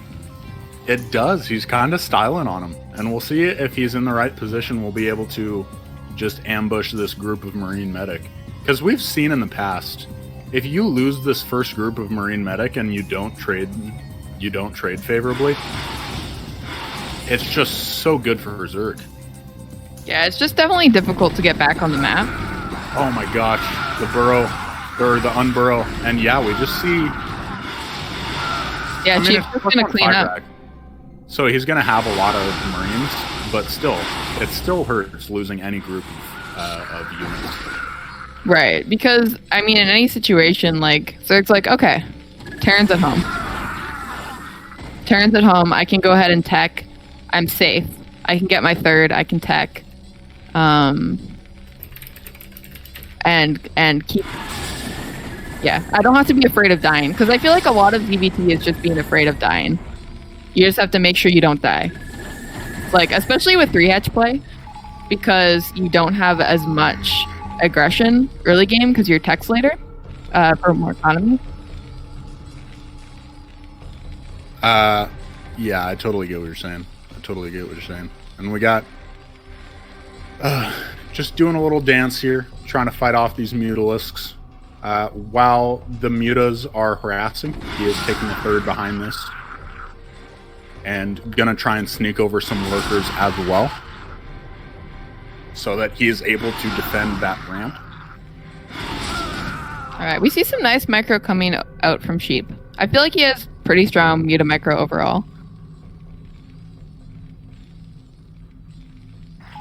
Yeah, I think one of Sheep's... It's actually interesting. I think both of these players have... Their strengths probably really lie in mechanics. Right, yeah. Yeah, although overall I feel like Sheep's a pretty good series player as well.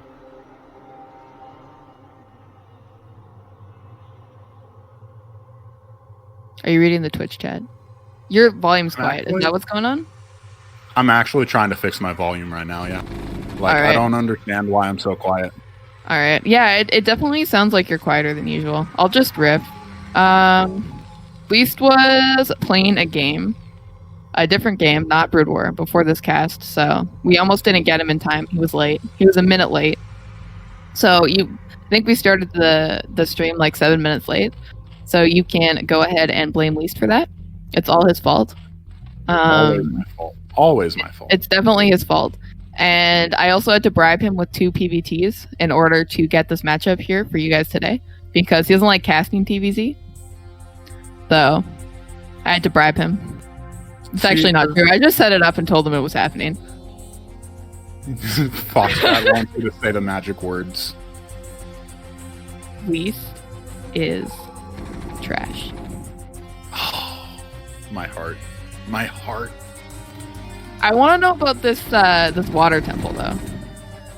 Oh, we'll talk about it more during the break. But basically, it's worse than ZVT. I will tell you that right now. Like, right. It is extremely hard. Alright, I'm excited.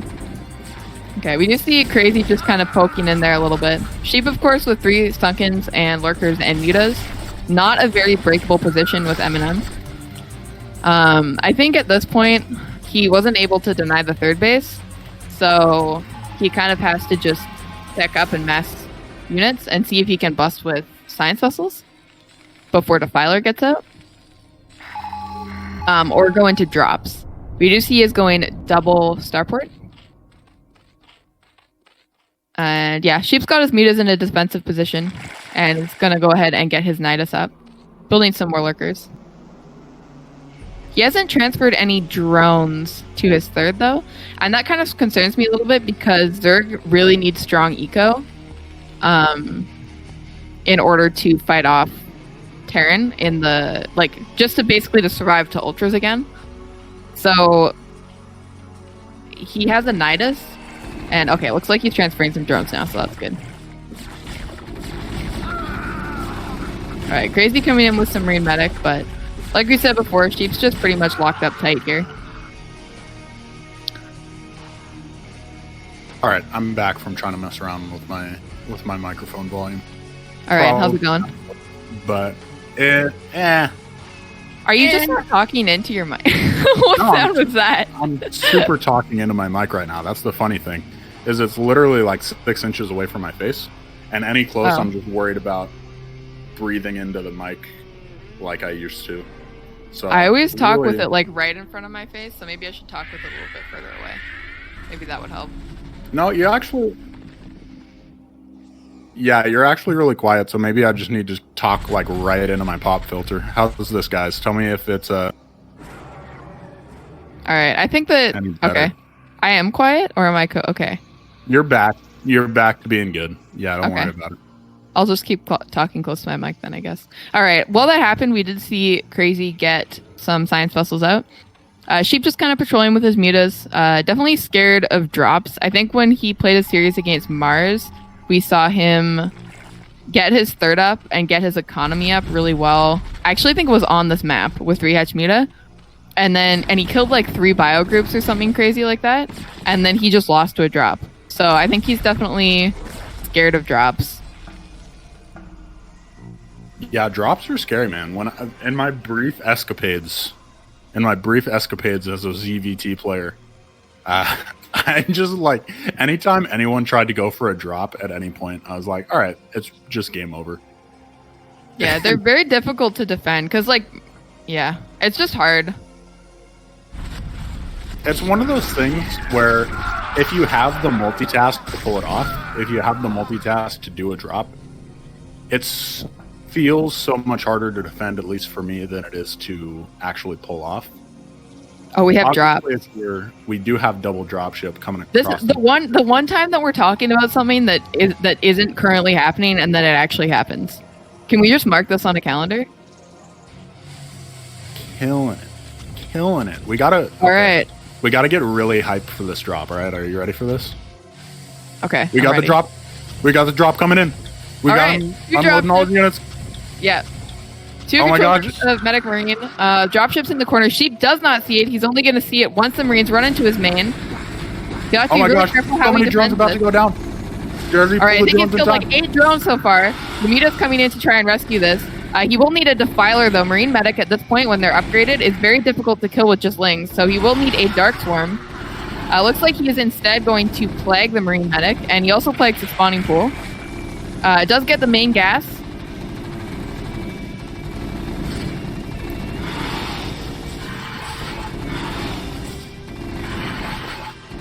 Spawning pool goes down. Do you generally... What? Okay, there's the plagued geyser. He just really... How does that even... Okay. That. I didn't even know you could do that. What the heck? I honestly didn't either. That's kind of surprising. Alright, I think he's going to come with the mutas to try and kill these plagued marines. Of course, mutas with the spines are going to be able to finally clean this up. This definitely has distracted Sheep. He has 1 defiler in his main. Kraazy does not support this by attacking in either of his locations. I think that he actually could have busted the 4th while he was doing this. We have Conga-lined Marines coming down to the 4th base of Sheep, but a Dark Swarm safely in place at the 3rd base. Terran units, of course, have to be extremely scared of 1 lurker under Dark Swarm. We see Kraazy trying to bait the Scourge, and he does succeed. That is, of course, a lot of gas for Terran here, or for Zerg to lose in this situation. Alright, we do have Ultras on the way for Sheep. He's going to be taking his 4th gas pretty quickly, and then I think we might actually get into a macro ZVT with SK against Bio. I don't think we've ever had one of these on our show matches. Did you just say SK versus Bio? That's the real question. SK versus Ultras? Ultras. I don't know. I can't words, guys. I'm dumb. It's tough. It's tough. Yeah. People pull it off so easily. Yeah. Well, see, at least just like he doesn't pull the weight when we do TBZ, man. He's just like reading the Twitch chat. Twitch chat is like, so much fun. Yeah. Twitch chat, if I wasn't there to type in my little chat commands, what would we even do? What would I don't know. I don't know. What would we even do as a unit? Man, those ultras are so stuck. What am I watching? Those are the hardest stuck lurk. Are they just perma glitched? Can he even, like, if he just spams stop, is that gonna unglitch them? Or I have no like idea. A vortex? That's But they're actually definitely sick. very glitched. I don't even know. He's trying to spam stop. You can tell by the way he said OMG the ultras. That's like 600, 400 worth of units, right? That are just stuck there. Well, they're 200, 200. So yeah, 400, 400. They're just chilling. Oh my gosh, I cannot believe that. I think we missed Kraazy busting Sheep's fourth, actually. If we can just go ahead and roast Warp Gates here for a sec. Oh yeah, Warp Gate's very distracted by the glitch. And they're just kind of everywhere. These Marines busting the fourth base. There was a drop in the main. Kraazy doing a really good job multitasking, and Sheep maybe a little bit flustered by the way that. I definitely think he was a little bit flustered by the unit glitch because we did see his screen. They're still there. What the heck is this? Unbelievable. All right, I think that Kraazy is about to win this game, though. Sheep did lose his fourth gas. Of course, it's very difficult to continue producing Ultra Ling when you're only on 3 gases. So we'll see how he does here. But Kraazy gonna go ahead and try and take the other main. I guess this man likes split map in TVZ just as much as he likes it in TVP. He really does. That's one of the most iconic Kraazy things is his split map TVP style. And he's just a macro man. If he can take another base, he's gonna take another base. And oh my gosh, these ultras are so unfortunate. Like, imagine if we enjoyed a game that was not 20 years old and buggy. I just like don't even know what to do. There's like one of them died and the other one's like still glitched. And when we see on the other half of the map, Kraazy is pushing into the third, and that's going to be GG. Yeah, just nothing there to defend. All right, exciting game from Sheep and Kraazy, a classic ZVT. We did have the SK style from Kraazy versus a 3-hatch Muta. And Sheep was able to get ultras out, so I feel like that was a fun game. And I think we have a 4-2 lead for Sheep now, if I'm correct. Is that right? 4-2?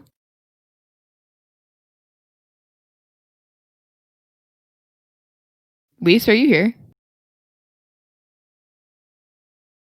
I'm here. Can you hear me? Oh, I couldn't for a second. I just heard you now. Okay, good. Is it what game number is this? Yeah, I okay. believe it's number 6. We got Warp Gates in my ear telling us that it is. Yeah. So I'm wrong. It's not 4-2. It's 3-2. So very, very close series so far from these two players. Yeah, looking really strong. I like this matchup. That was funny. The Ultra Ghost was funny though. That was wild. Yeah, I've never seen that happen before either. Poor Sheep. He was definitely very distracted by the glitch because we saw him just like hover over that for like a solid 30 seconds or something, just trying to get them to unglitch. If that was me, I would definitely be spamming stop for like a minute straight while my entire base is dying. Like, it does not matter if I lose the game as long as I can get those Ultralisks unglitched. All right, guys. Our 6th match is going to be, or map is going to be Overwatch. We do have Kraazy, our green Terran player, in the upper left, and our Zerg player, iRk-Sheep, currently leading the series 3-2 in the bottom right. So this is what a competitive series feels like. This is okay. You know what? This is good. Strom, you killed it. Leave me alone. I feel judged. I'm not judging you. It's just been an unlucky series of events in which we have not had the most competitive series, but it's not like I was wholeheartedly believing that every series was going to be a good one. and then it just didn't quite turn out that way. Yeah. I mean, yeah, I don't know. I was going to make some joke, and I haven't done it for like the 5 games because we had the Rush game in the first game. I was going to say, like, we're talking about most ridiculous games, and I can't believe that we never mentioned the Dragoon Yenta series. I feel like that game was chock full of the most ridiculous games that we've had in any of the Apocalypse matches. Oh, so true. Such good, just wacky games in that series. If you haven't seen it, the Twitch VODs, there should be VODs under my Twitch channel under highlights. You can check out all the past Apocalypse matches. And also, if you want to watch on YouTube, that's fine as well. It should be under the Coach Pupil League YouTube channel. Yeah. The video quality is a little rough for that one, but the games are great. So I don't know. I'd recommend checking it out because they're just kind of ridiculous overall. I really enjoyed that series. All right, we have Kraazy not going for a wall on this map. I do know that Father is like a really big advocate for always walling when you can wall, especially on this map. So kind of a little bit surprised to see Kraazy not doing that. I guess we'll have to see if he decides to go mech or if he decides to go Rax Expand. I feel like the Goliath build is pretty good on this map. But we'll have to see what he chooses to do. Yeah, when I think of mech, when I think of the Goliath build, this is like the map. Because I've just seen Father do it so many times. Like, Father is pretty much my experience with TVZ because I watch him stream sometimes. Oh, I see. That makes sense. Any opportunity, like you said, any opportunity to wall. And since this has been in the ladder pool a couple seasons ago, I think it was twice, right, that it was in the ladder pool. You're asking someone who hardly ever ladders. It was in last CPL. Okay, it was in last CPL. Basically, because it's such a standard player map, it has been in the ladder pool twice, and it's been in CPL quite a bit. So I've just seen a lot of games on this map where it's playing this map. But Kraazy can mix up. All right, so we do have, it looks like, I think Sheep got his gas. I wasn't watching. So I think it's 2 hatchery play from Zerg here. Against just a Rax Expand from Terran. Looks like Kraazy is going to go ahead and go into 2 Rax Academy in response to this 2 hatchery build. So in general, as far as like 2-player maps go, I feel like Overwatch is fine for Zerg. There's a lot of pathways on the map, and you're actually pretty far away from Terran in general. So I like that as a Zerg player. I think being far away from Terran is a good thing because you have more time to counterattack, and then Terran has to be on the map for longer, which can be a scary place when you don't have vision on the Zerg because you don't know how many units they have. So I definitely don't mind this from Sheep, the 2 hatch. It's nice. He does have an Overlord at the ridge at Kraazy's base, so he's able to see what Kraazy has on the map. And he's just bringing his lings back to kill the SCV scout. He did scout that Kraazy went 15 CC, so he built 6 lings and forced a bunker. And then he goes back to kill the SCV scout.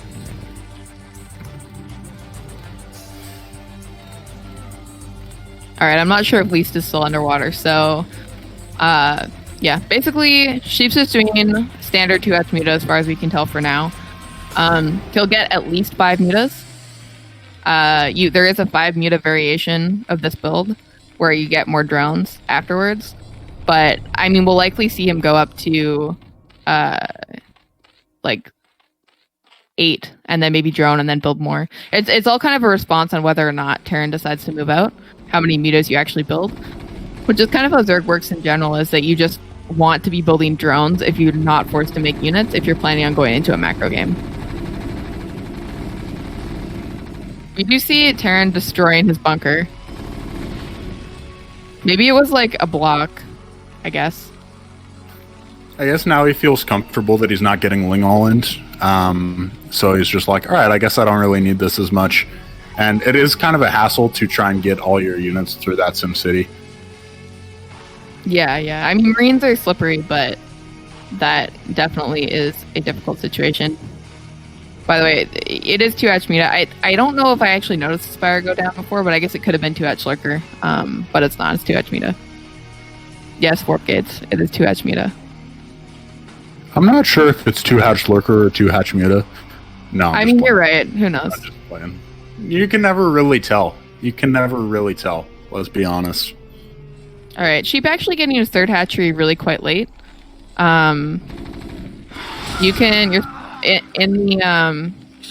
usually get it before you get your metas. So you should get your 3rd hatchery on 26, and then get 2 overloads on 25, and then get your metas out.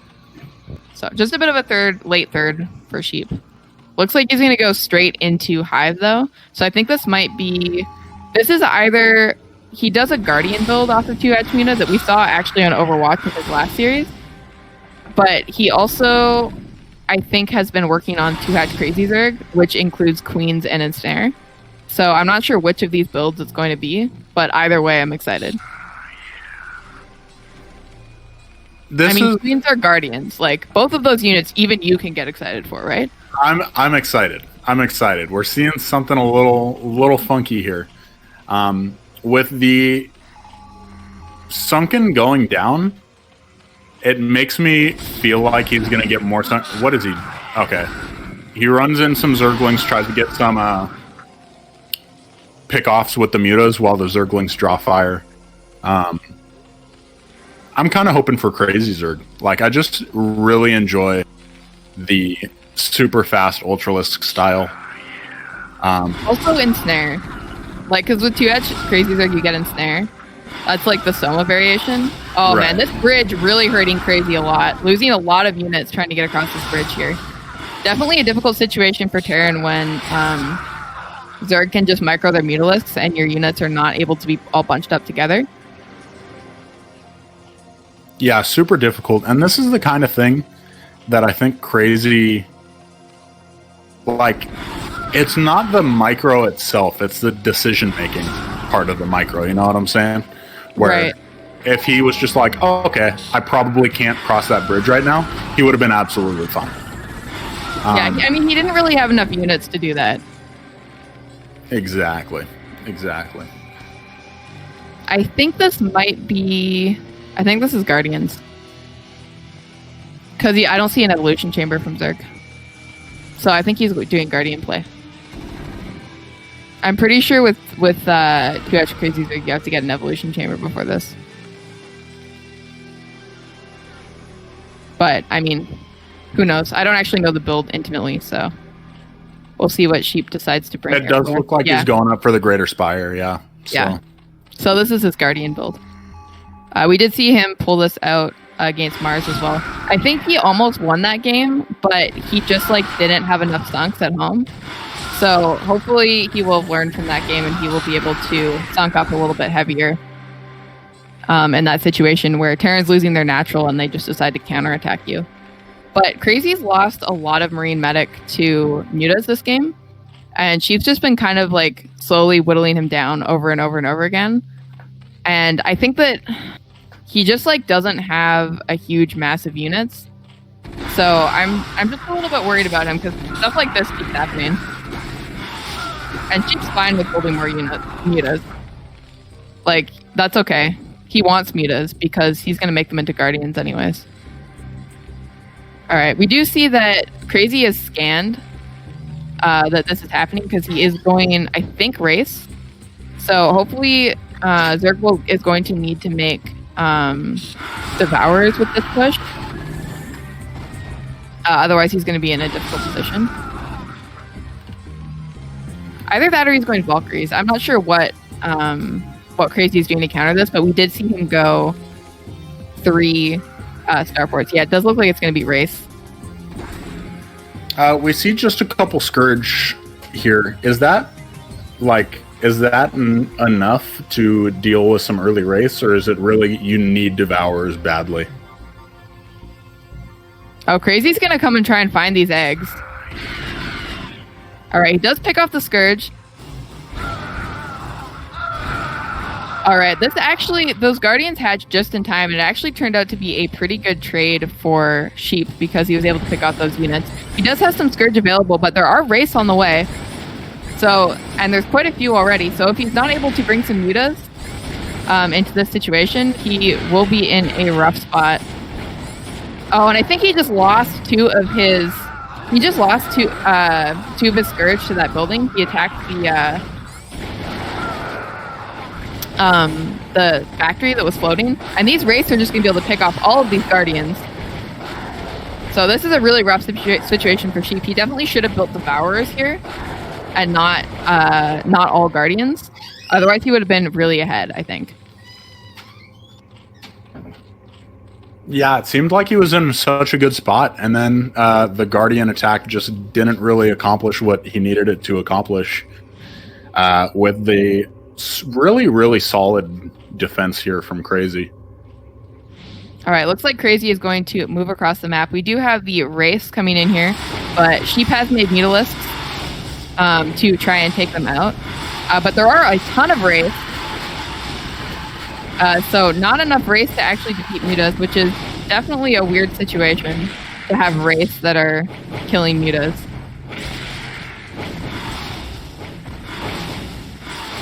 Yeah, Wraiths famously just like not good against anything unless nothing is there at all that can hit them. So it's pretty funny to see exactly what's happening here. And we do see Kraazy going for the bust. Will he have enough to try and break through these 3 Sunkens plus, well, I guess there's no Mutas anymore. It looks like he's just going to be able to bust. Oh, there's still 3 Wraiths left, and it looks like I think Kraazy's actually going to go ahead and take this game. Yeah, GG is called by Sheep. You saw that he built like 8 Sunks in his third, but he only had 3 Sunks in his natural, unfortunately. So now we have our series tied up 3-3. And it looks like we're going to go ahead and go on another break. Yeah, we've got a really, really competitive series here, guys. So make sure you stick around and watch the last of it. We've got 3 more great games coming at you right after the break. We'll be right back. Don't go away.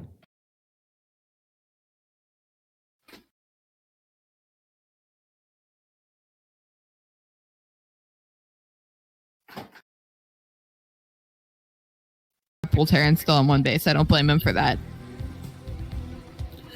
Yeah, you just have to stay alive. You just have to stay alive, and you're in a great position. You don't have to get too greedy as far as getting a bunch of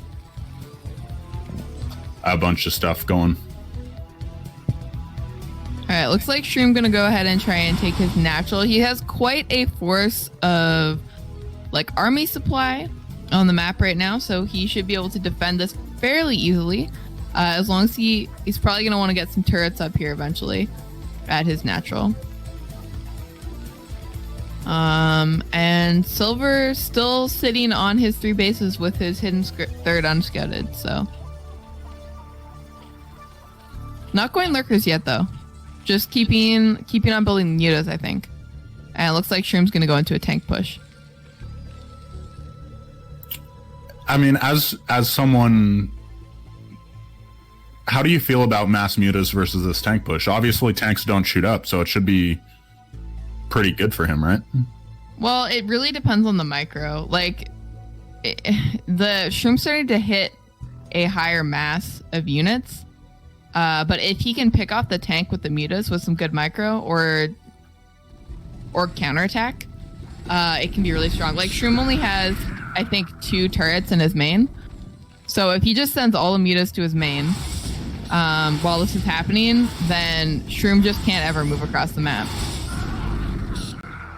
And with those SCB kills, he's effectively back on 1 base. Yeah, see, he can't move out because there's mutas in his main. Yeah, this just seems increasingly worse and worse for Shroom.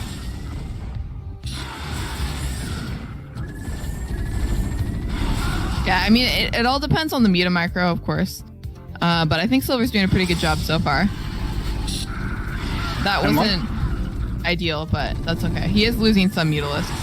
But he does also see the tank, which is important for Zerg. You can always put up forward Sunkens to delay the push.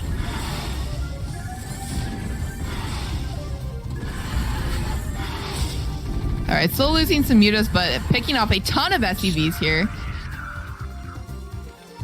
Yes, there's just no SCVs there. He's forced the pull, and he's killed so many of them. This is just really, really good.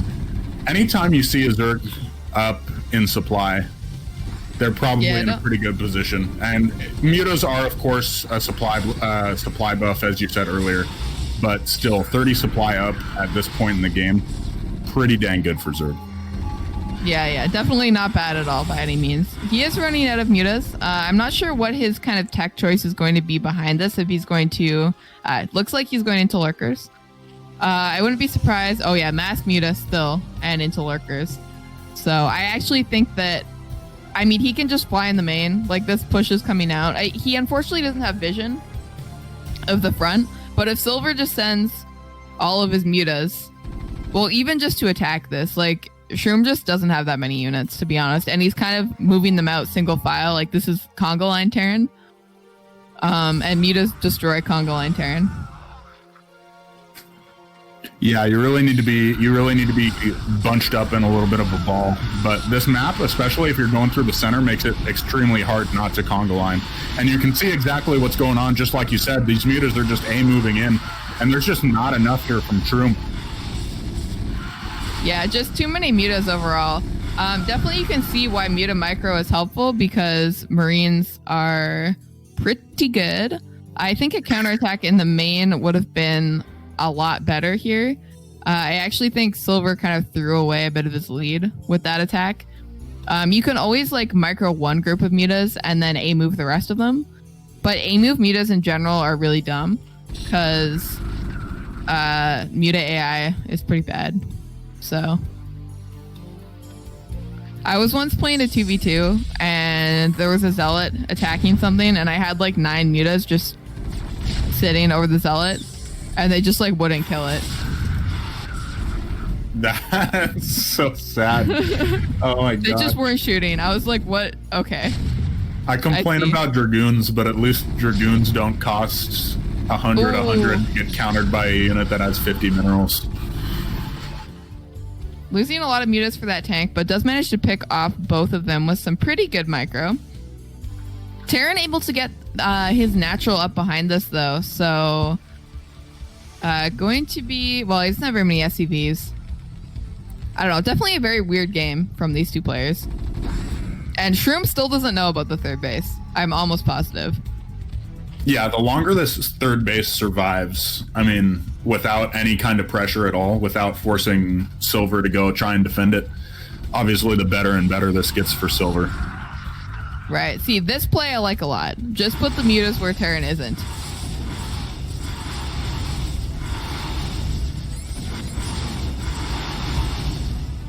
And he just can't even stop this. Like, he just doesn't have enough defense at home because he had to take all of his units with him in order to even pressure the natural of Silver. This is so... The big advantage to Zerg in any matchup is the mobility that you have with units like the Mutalisk, units like the Speedlink, and Silver taking full advantage of that right now. Yeah, it's just that units are so much faster for Zerg. So if you can get around armies and then just like counterattack them, like counterattacks are so strong as a Zerg player. Just to even slow, like you can just fly in and just because you're there, they have to turn around. And if they don't turn around, you can just kill them. So we do see, by the way, Warp Gates. Yeah, we do see, by the way, that Warp Gates pointing out that we do have a upgrade on the mutas. He probably pointed that out a while ago, and I'm just dumb and never said it. But me too. It's good. Me too. Yeah, getting back into it. Getting back into it. First, I mean, we had Ashen versus Bojack, and then other than that, we haven't had anything in 2 weeks. And we do see a big attack coming in here from Silver. That should be the end of it. Yeah, Shroom does tap out. Terran's still on one base. I don't blame him for that. Yeah, you just have to stay alive. You just have to stay alive, and you're in a great position. You don't have to get too greedy as far as getting a bunch of stuff going. looks like Shroom gonna go ahead and try and take his natural. He has quite a force of like army supply on the map right now, so he should be able to defend this fairly easily. As long as he's probably gonna want to get some turrets up here eventually at his natural. And Silver still sitting on his 3 bases with his hidden third unscouted, so not going lurkers yet though. Just keeping on building mutas, I think. And it looks like Shroom's gonna go into a tank push. I mean, as someone, how do you feel about mass mutas versus this tank push? Obviously, tanks don't shoot up, so it should be pretty good for him, right? Well, it really depends on the micro. Like, the Shroom's starting to hit a higher mass of units, but if he can pick off the tank with the mutas with some good micro or counterattack, it can be really strong. Like, Shroom only has, I think, 2 turrets in his main. So if he just sends all the mutas to his main while this is happening, then Shroom just can't ever move across the map. And with those SCV kills, he's effectively back on 1 base. Yeah, see, he can't move out because there's mutas in his main. Yeah, this just seems increasingly worse and worse for Shroom.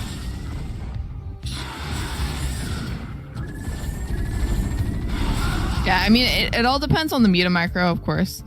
But I think Silver's doing a pretty good job so far. That wasn't ideal, but that's okay. He is losing some mutalisks.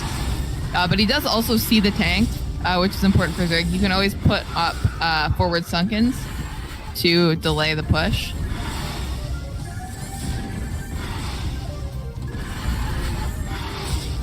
Alright, still losing some mutas, but picking off a ton of SCVs here. Yes, there's just no SCVs there. He's forced the pull, and he's killed so many of them. This is just really, really good. Anytime you see a Zerg up in supply, they're probably in a pretty good position. And mutas are, of course, a supply buff, as you said earlier, but still, 30 supply up at this point in the game, pretty dang good for Zerg. Yeah, definitely not bad at all by any means. He is running out of mutas. I'm not sure what his kind of tech choice is going to be behind this. If he's going to, looks like he's going into lurkers. I wouldn't be surprised. Oh yeah, mass muta still and into lurkers. So I actually think that, I mean, he can just fly in the main. Like, this push is coming out. He unfortunately doesn't have vision of the front, but if Silver just sends all of his mutas, well, even just to attack this, like, Shroom just doesn't have that many units, to be honest, and he's kind of moving them out single file. Like, this is Conga Line Terran, and mutas destroy Conga Line Terran. Yeah, you really need to be bunched up in a little bit of a ball. But this map, especially if you're going through the center. And we're back, folks. We got a great series here for you. We've got 3-3 Kraazy versus Sheep. Match point coming up as our next map in Game 7. But we've got 3 more games to go. Hope you guys are excited as I am. Because we have a tie, it's not even match point. Can you believe it? Can you believe it? It's crazy. Imagine being in Game 7 and the series isn't even on the line. One of our players is crazy. You're right. I actually hate you. I actually hate you so much right now. I mean, I know. Lisa's trash, guys. I think you're the one that made the terrible joke about Kraazy. That was not my fault. But like, I can't resist. It's such a jokeable ID. Can you though? I feel like you could resist if you really set your mind to it. Least, would you like to introduce the players? Do you mean it? Can I really? I do. This one time. This is my gift to you. All right. In the bottom left corner, we have our pale blue player, Zerg player. It's Sheep. And in the top right-hand corner, we've got our green Terran player. It's Kraazy. He really likes green, huh? He just always plays as green. It's the color strats. You got to stick to one color until you've mastered that color before you can really move on. I see. That's just the play. I think he did this in. I feel like he played green every game in his other best of 9 as well. Sheep just doesn't care. His colors are as unpredictable as his builds. Yeah, Sheep going random. Not pulling out the 4 pool again, but he has been mixing in some pretty crazy builds. Like you said, he's kind of been a bag of builds this series.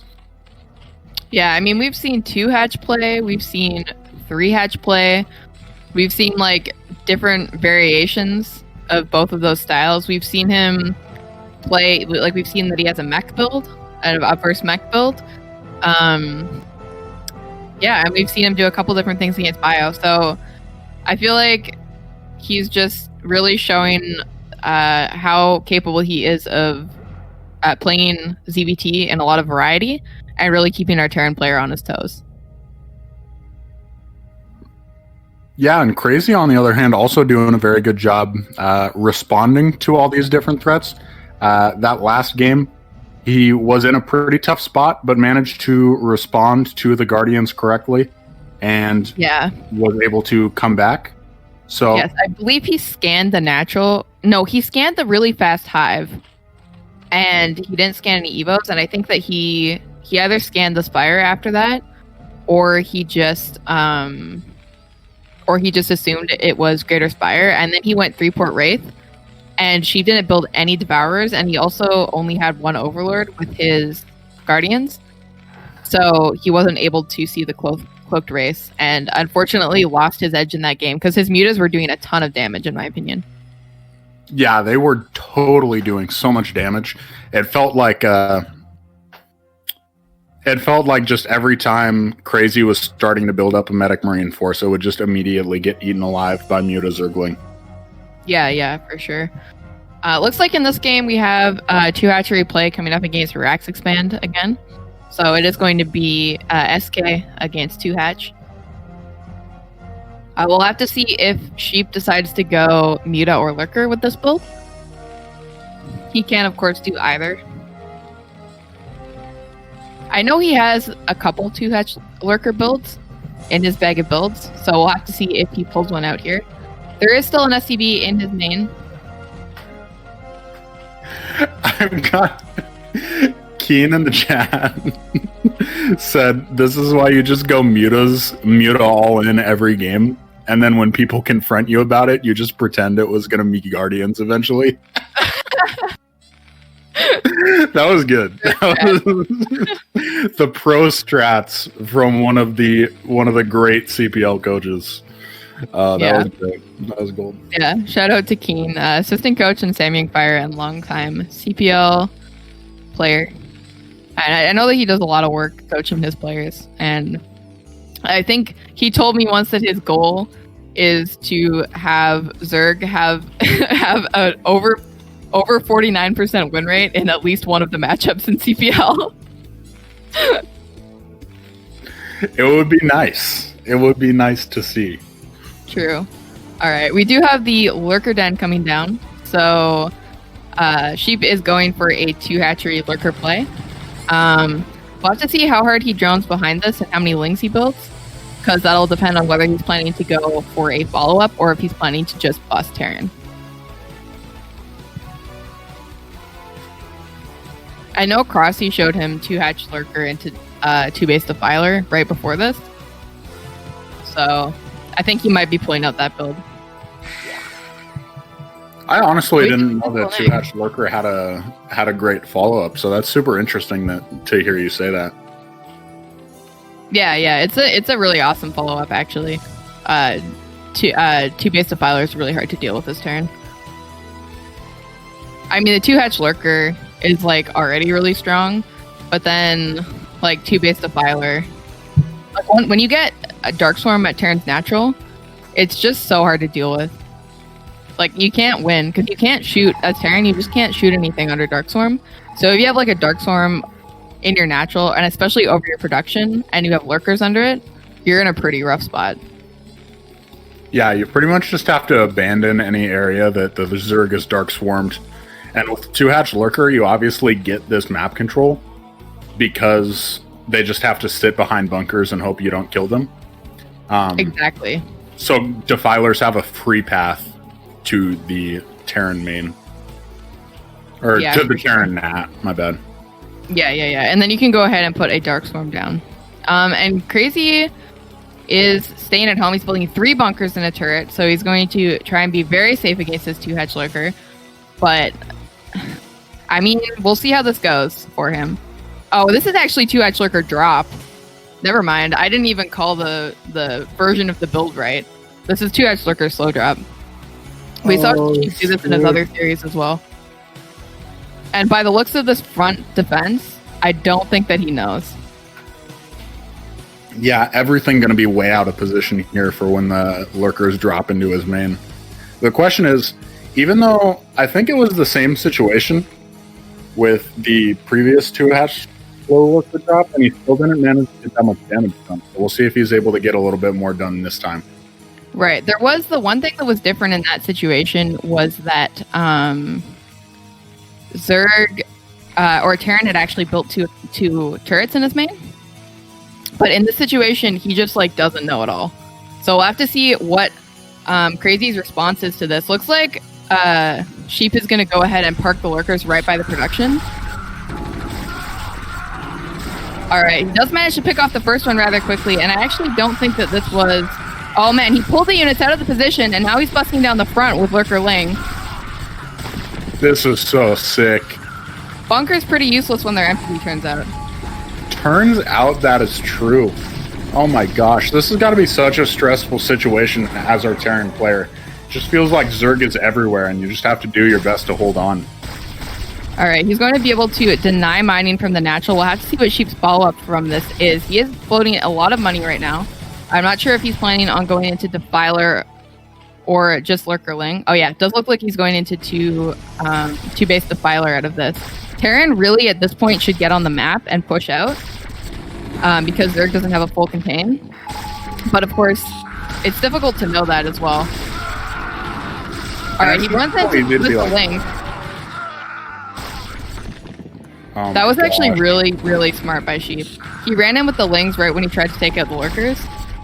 And that kind of draws some of the Marine Medic fire, so he's able to get more value out of the Lurkers. Yeah, he just traded so efficiently there.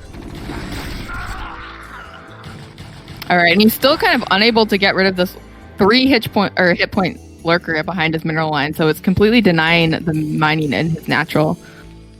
And we'll have to see. It looks like Sheep coming over with some Lurkerling again, back to Kraazy's natural, where he's still trying to deal with this Lurker that's behind the mineral line.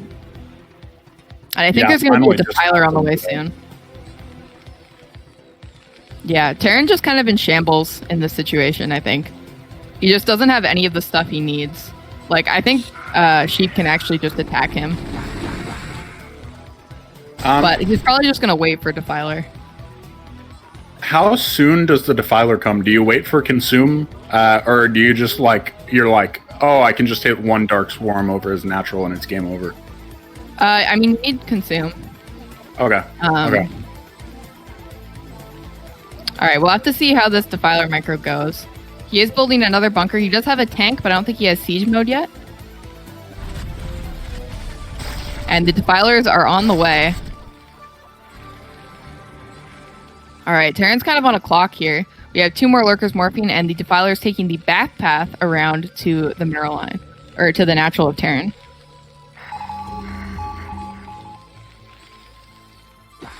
Alright, and if they manage to get a Dark Swarm off, like it looks like they're going to, I just don't think Terran can deal with this. Oh my gosh.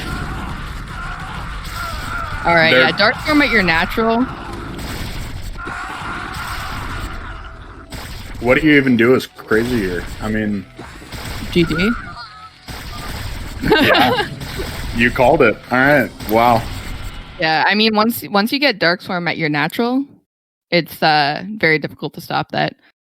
Nice play by Sheep. I liked the mix-up with the Lurker drop. He was able to kind of draw Terran's attention back and then get Lurkers into the natural in the front. So definitely very cool build from Sheep on that map. And we do have a 4-3. So Sheep is going to be on match point for the rest of the series unless he wins the next game. And we do have In the Way of an Eddy coming up. So guys, with any luck, we're going to have a huge macro game here. Big macro game. Big macro map. Also a blue map. So, I've fielded this idea a couple of times now about the Showmatch series for off-season for CPL, where we just do like best of fives, but all the maps are the same color. How do you feel about that? I'm a big fan. I feel like we can kind of dig ourselves into a corner with this one where we start getting some really weird maps to try and find 5 maps that are the same color. Especially if it's like a blue map show match. Because then you don't get Fighting Spirit. You don't get Circuit Breakers. So all the maps by necessity are going to be weird. Like the most normal ones you're going to have are In the Way of an Eddy and Overwatch. Gladiator. And then everything else. Oh, Gladiator. Gladiator's kind of funky though. It's true, but we could also throw in stuff like Medusa. And that's very true. Yeah. I don't know. It just feels like fun. I feel like we could have fun with that. What other kind of off-season events would you guys like to see for after playoffs? I'm always curious. I had somebody suggest macro, micro, or team melee tournaments to me the other day. I feel like a 2v2 tournament would be really fun. Yeah, 2v2 would actually be a really good time, I feel like. Not that I know anything about 2v2, but it's worth. Yeah, 2v2 is just fun. All right, we have some Sheep fans in the chat. So, glad to see both of these players deserve fans, in my opinion. But like I said, I'm just a fan of both of them, so. Can we get a bah from all the Sheep fans in the chat? All right, and on our 8th map, which is Eddy, we do have our Zerg player Sheep in the upper right on match point. And we have our Terran player Kraazy in the green in the bottom left. Looking to tie this series up so we can go into game 9 with it still undecided. Yeah, if we get a 5-4, that would just be excellent. We saw Sheep pulling out some of the more abusive things that a Zerg can do in the last game, so we'll see if he decides to go back to a macro game or if he decides to keep the pressure on. Right. I think Kraazy, I think that Tau Cross game scared him. Cause he won the Bloody Ridge one, but that's like a better map for mech than Tau Cross is.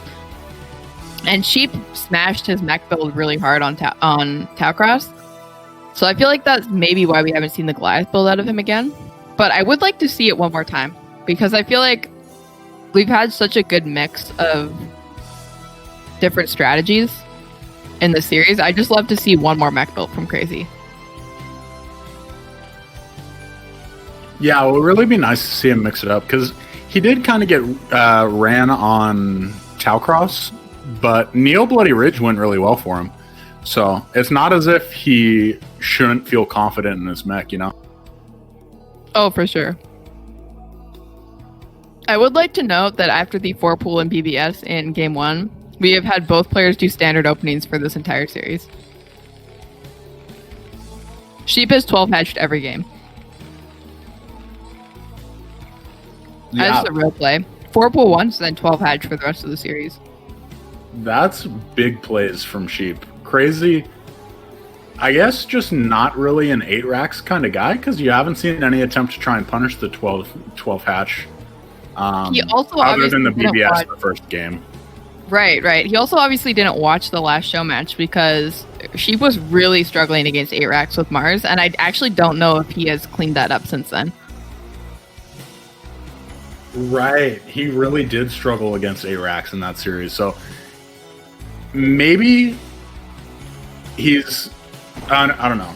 I was going to say maybe he's saving that as like his secret weapon, but you would expect to see that with the match on the line in Game 8. You would expect to see some kind of secret weapon here. So Yeah, We'll I see mean, if something now would be pulls the out. time to pull it out, right? Exactly. If there was ever a time to pull it out, it would be right now.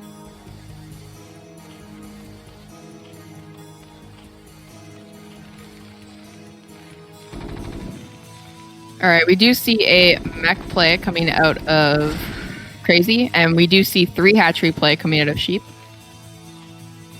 I personally feel like 3 hatch is really comfy against mech, but it depends on the player. Yeah, go ahead.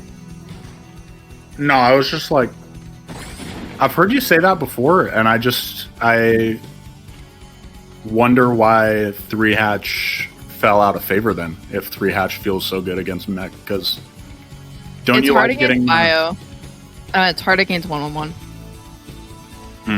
Okay. Yeah. And I think, like, for me, it feels comfy against mech. I think a lot of people like 2 hatch against mech just fine, so. I just feel like you have so many drones. Like, I just like having drones against mech because then you can build more units, and I feel like the economy isn't as tight. Right, okay. All right, we do have Sheep hiding his lings. Actually, I think this might be a ling all-in.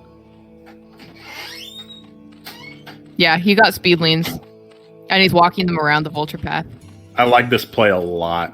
I like this play so much. Like, you're up, you've got the opportunity to close out the series. Just try it. Just try it. Even if you don't win, worst case scenario, like, especially if you don't feel comfortable on this map. I don't know anything about how comfortable he feels on Eddie, but I have always been kind of weirded out by reverse ramp map, so I would definitely try and mix things up, even though it is, as we've said a million times, a big macro map. All right, yeah, he's just massing lings, and he managed to get these lings behind the vulture. Kraazy has no idea this is coming, and he just is distracted by the lings killing the vultures at the front, and he's going to be able to run the lings all the way into the main and get right on top of the production. And the other lings coming across the map. What do you think? This Ling's pretty good. Ling's pretty good. It looks like Sheep is probably going to take this game. I mean, SCVs are pretty broken, so don't hold your breath. And we do see the vultures coming back. But speedlings versus slow vultures, actually extremely hard to micro. All right, he actually needs to kill the vultures and the SCVs. Sheep hasn't done enough damage to make this worth it yet, so he's definitely going to have to kill some more units. And getting SCVs is actually really important in this situation. But of course, going into the SCV line can be really difficult for Zerg. All right, so he does have more lings on the way across the map. One more Goliath is going to get out, but if the repair doesn't get off, which it doesn't, it's going to go down very quickly. And Ling's just flooding into the main base of Kraazy. And looks like Kraazy is going to go ahead and tap out. And with that game, Sheep is going to go ahead and take this series. But we'll play the last game. Just for you guys, just this once, as a treat. We'll play the last game. Look, do you think they purposefully plan all-ins on Eddie because they know I like macro games? I think they do it just to tilt you, to be honest. They're like, she wants a macro game on this map so bad. Let's just screw with her. Yeah, I wouldn't be surprised. That seems like something they would do. I would definitely. I'm going to start paying people to go all in on Eddie. I'm going to say, hey, I'll split the sub money with you as long as you go all in on Eddie. Man, between that and Warpgate's paying people to throw games after the last 2 9-0s, just so that we get more 9-0s and I get upset. We've got the most corrupt match series of all time, probably. We're just like team corruption here. Like, we're not even, the 3 of us, we're just like, it's not a good combination. Yeah, it really is not. Really is not. So we got Fighting Spirit as our last map. Always a good map to end on. I don't know. The better player is going to win on Fighting Spirit. I mean, Fighting Spirit's a Terran map. Fight me. You know, I love when people are like, Fighting Spirit isn't the most balanced map ever. Like, Artosis whines about TVP on this map. And I'm like, well... All right, would you like to split the honors? We do have iRk-Sheep, our Zerg player, the official winner of this series at 5-3 currently in the bottom right. And in the top left, in the other corner, we've got our green Terran player. It's Kraazy. Sheep's not building. Sheep's 4-pooling again. He said, I'm going to 4-pool the first and last game of the series. That's gold. What a guy, honestly. What a legend. What a legend. That's so funny. Just have fun with it, man. I'm a macro player, so if I just 4-pool the first and last game of the series, no one's going to expect it. It'll be fine. Don't worry about it. It's 2 free wins. It's 2 free wins.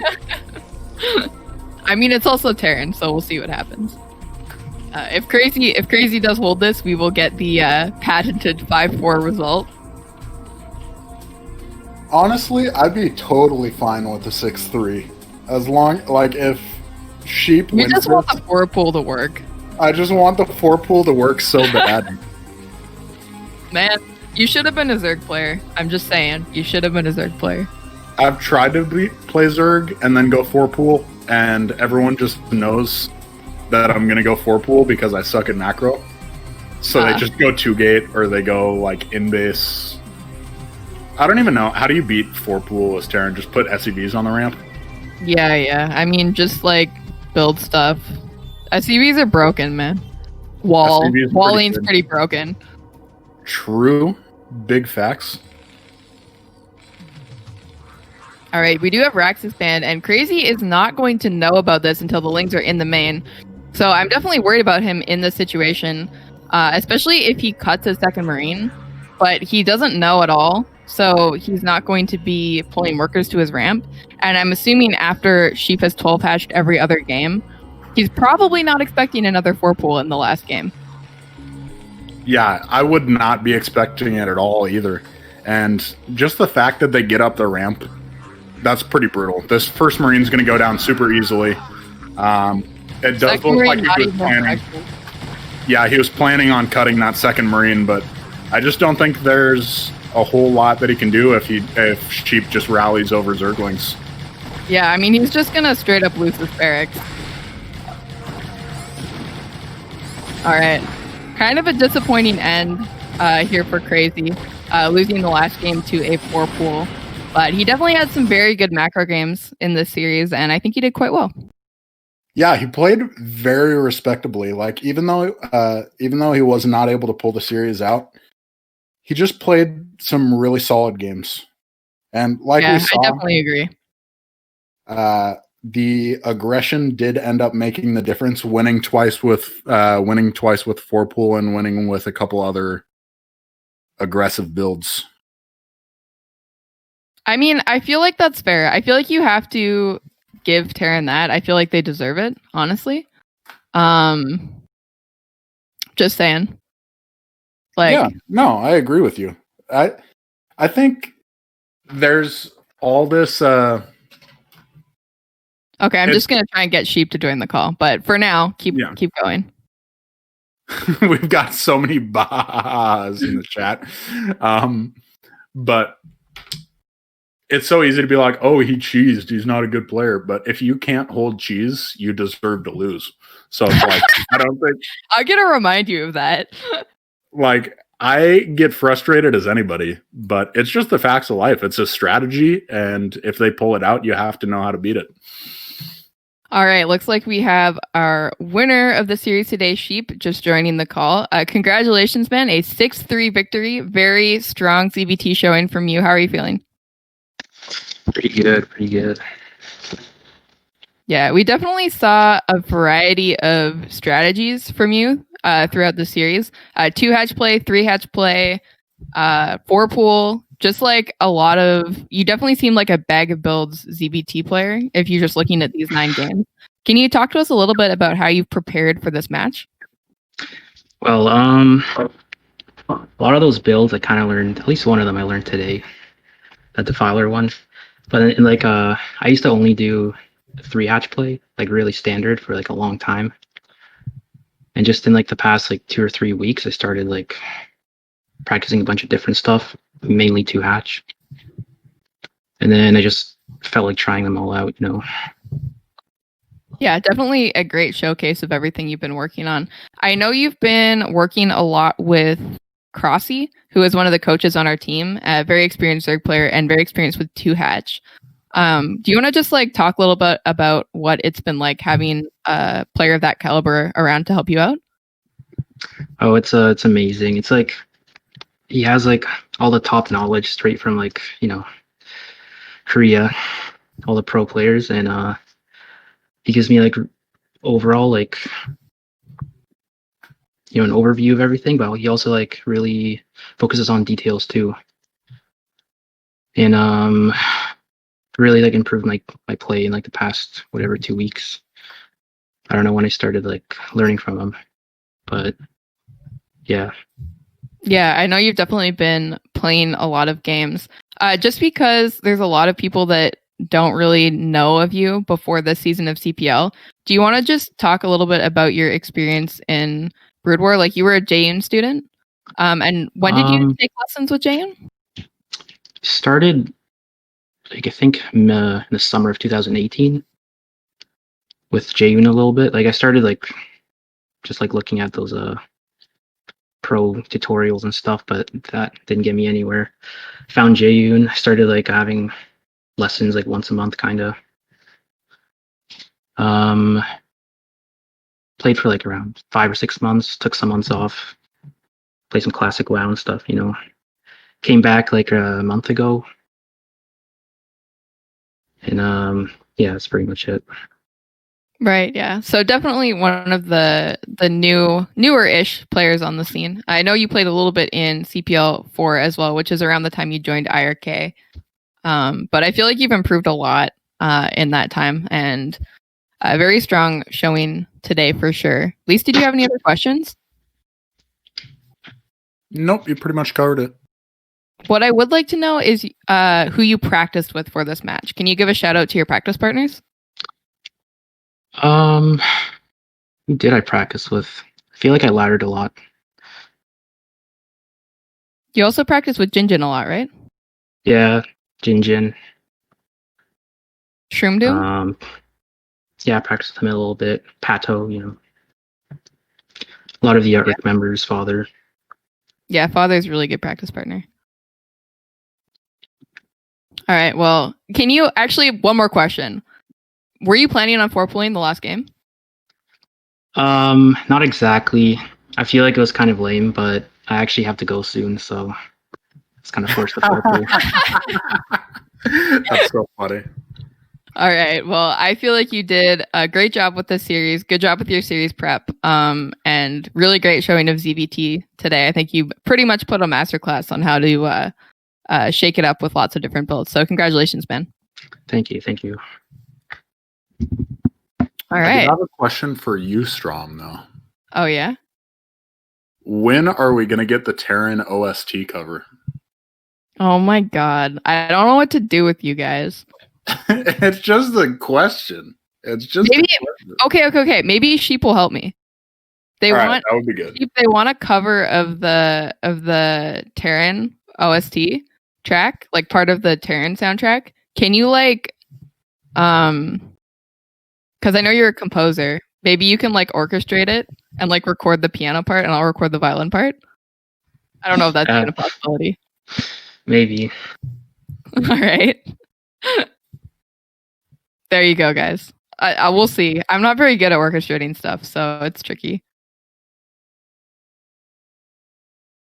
All right, Least, was that the question you had for me? Oh, that was the last question. Yeah, we got Yenta in the chat making sure that I call you out on it. All right. So just for the record, guys, we do have a couple more things coming up this week. We have another Apocalypse Showmatch on Thursday at 1 p.m. EDT. It's a PVT between Mars and iRk-MWK. And we also have one on Saturday at 1 p.m. EDT between Thrive and JPEG. So 2 PVTs coming up.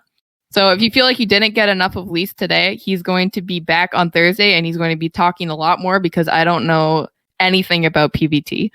And then of course on Thursday we have our match of the week at 6 p.m. EDT with Sad Zero on the Coach Pupil League Twitch. So if you're looking to get involved with the CPL community, that is where you should go to meet some players and have fun with some regular league casts. Yeah. All right, and that's going to be it for us here at CPL Studios. Appreciate you guys tuning in as always. If you have anybody that you'd like to see, or if you have any ideas on things we should do in the future or in the off season, please let us know. We'd love to hear from you. And we'll see you next time. All right. Take care, guys.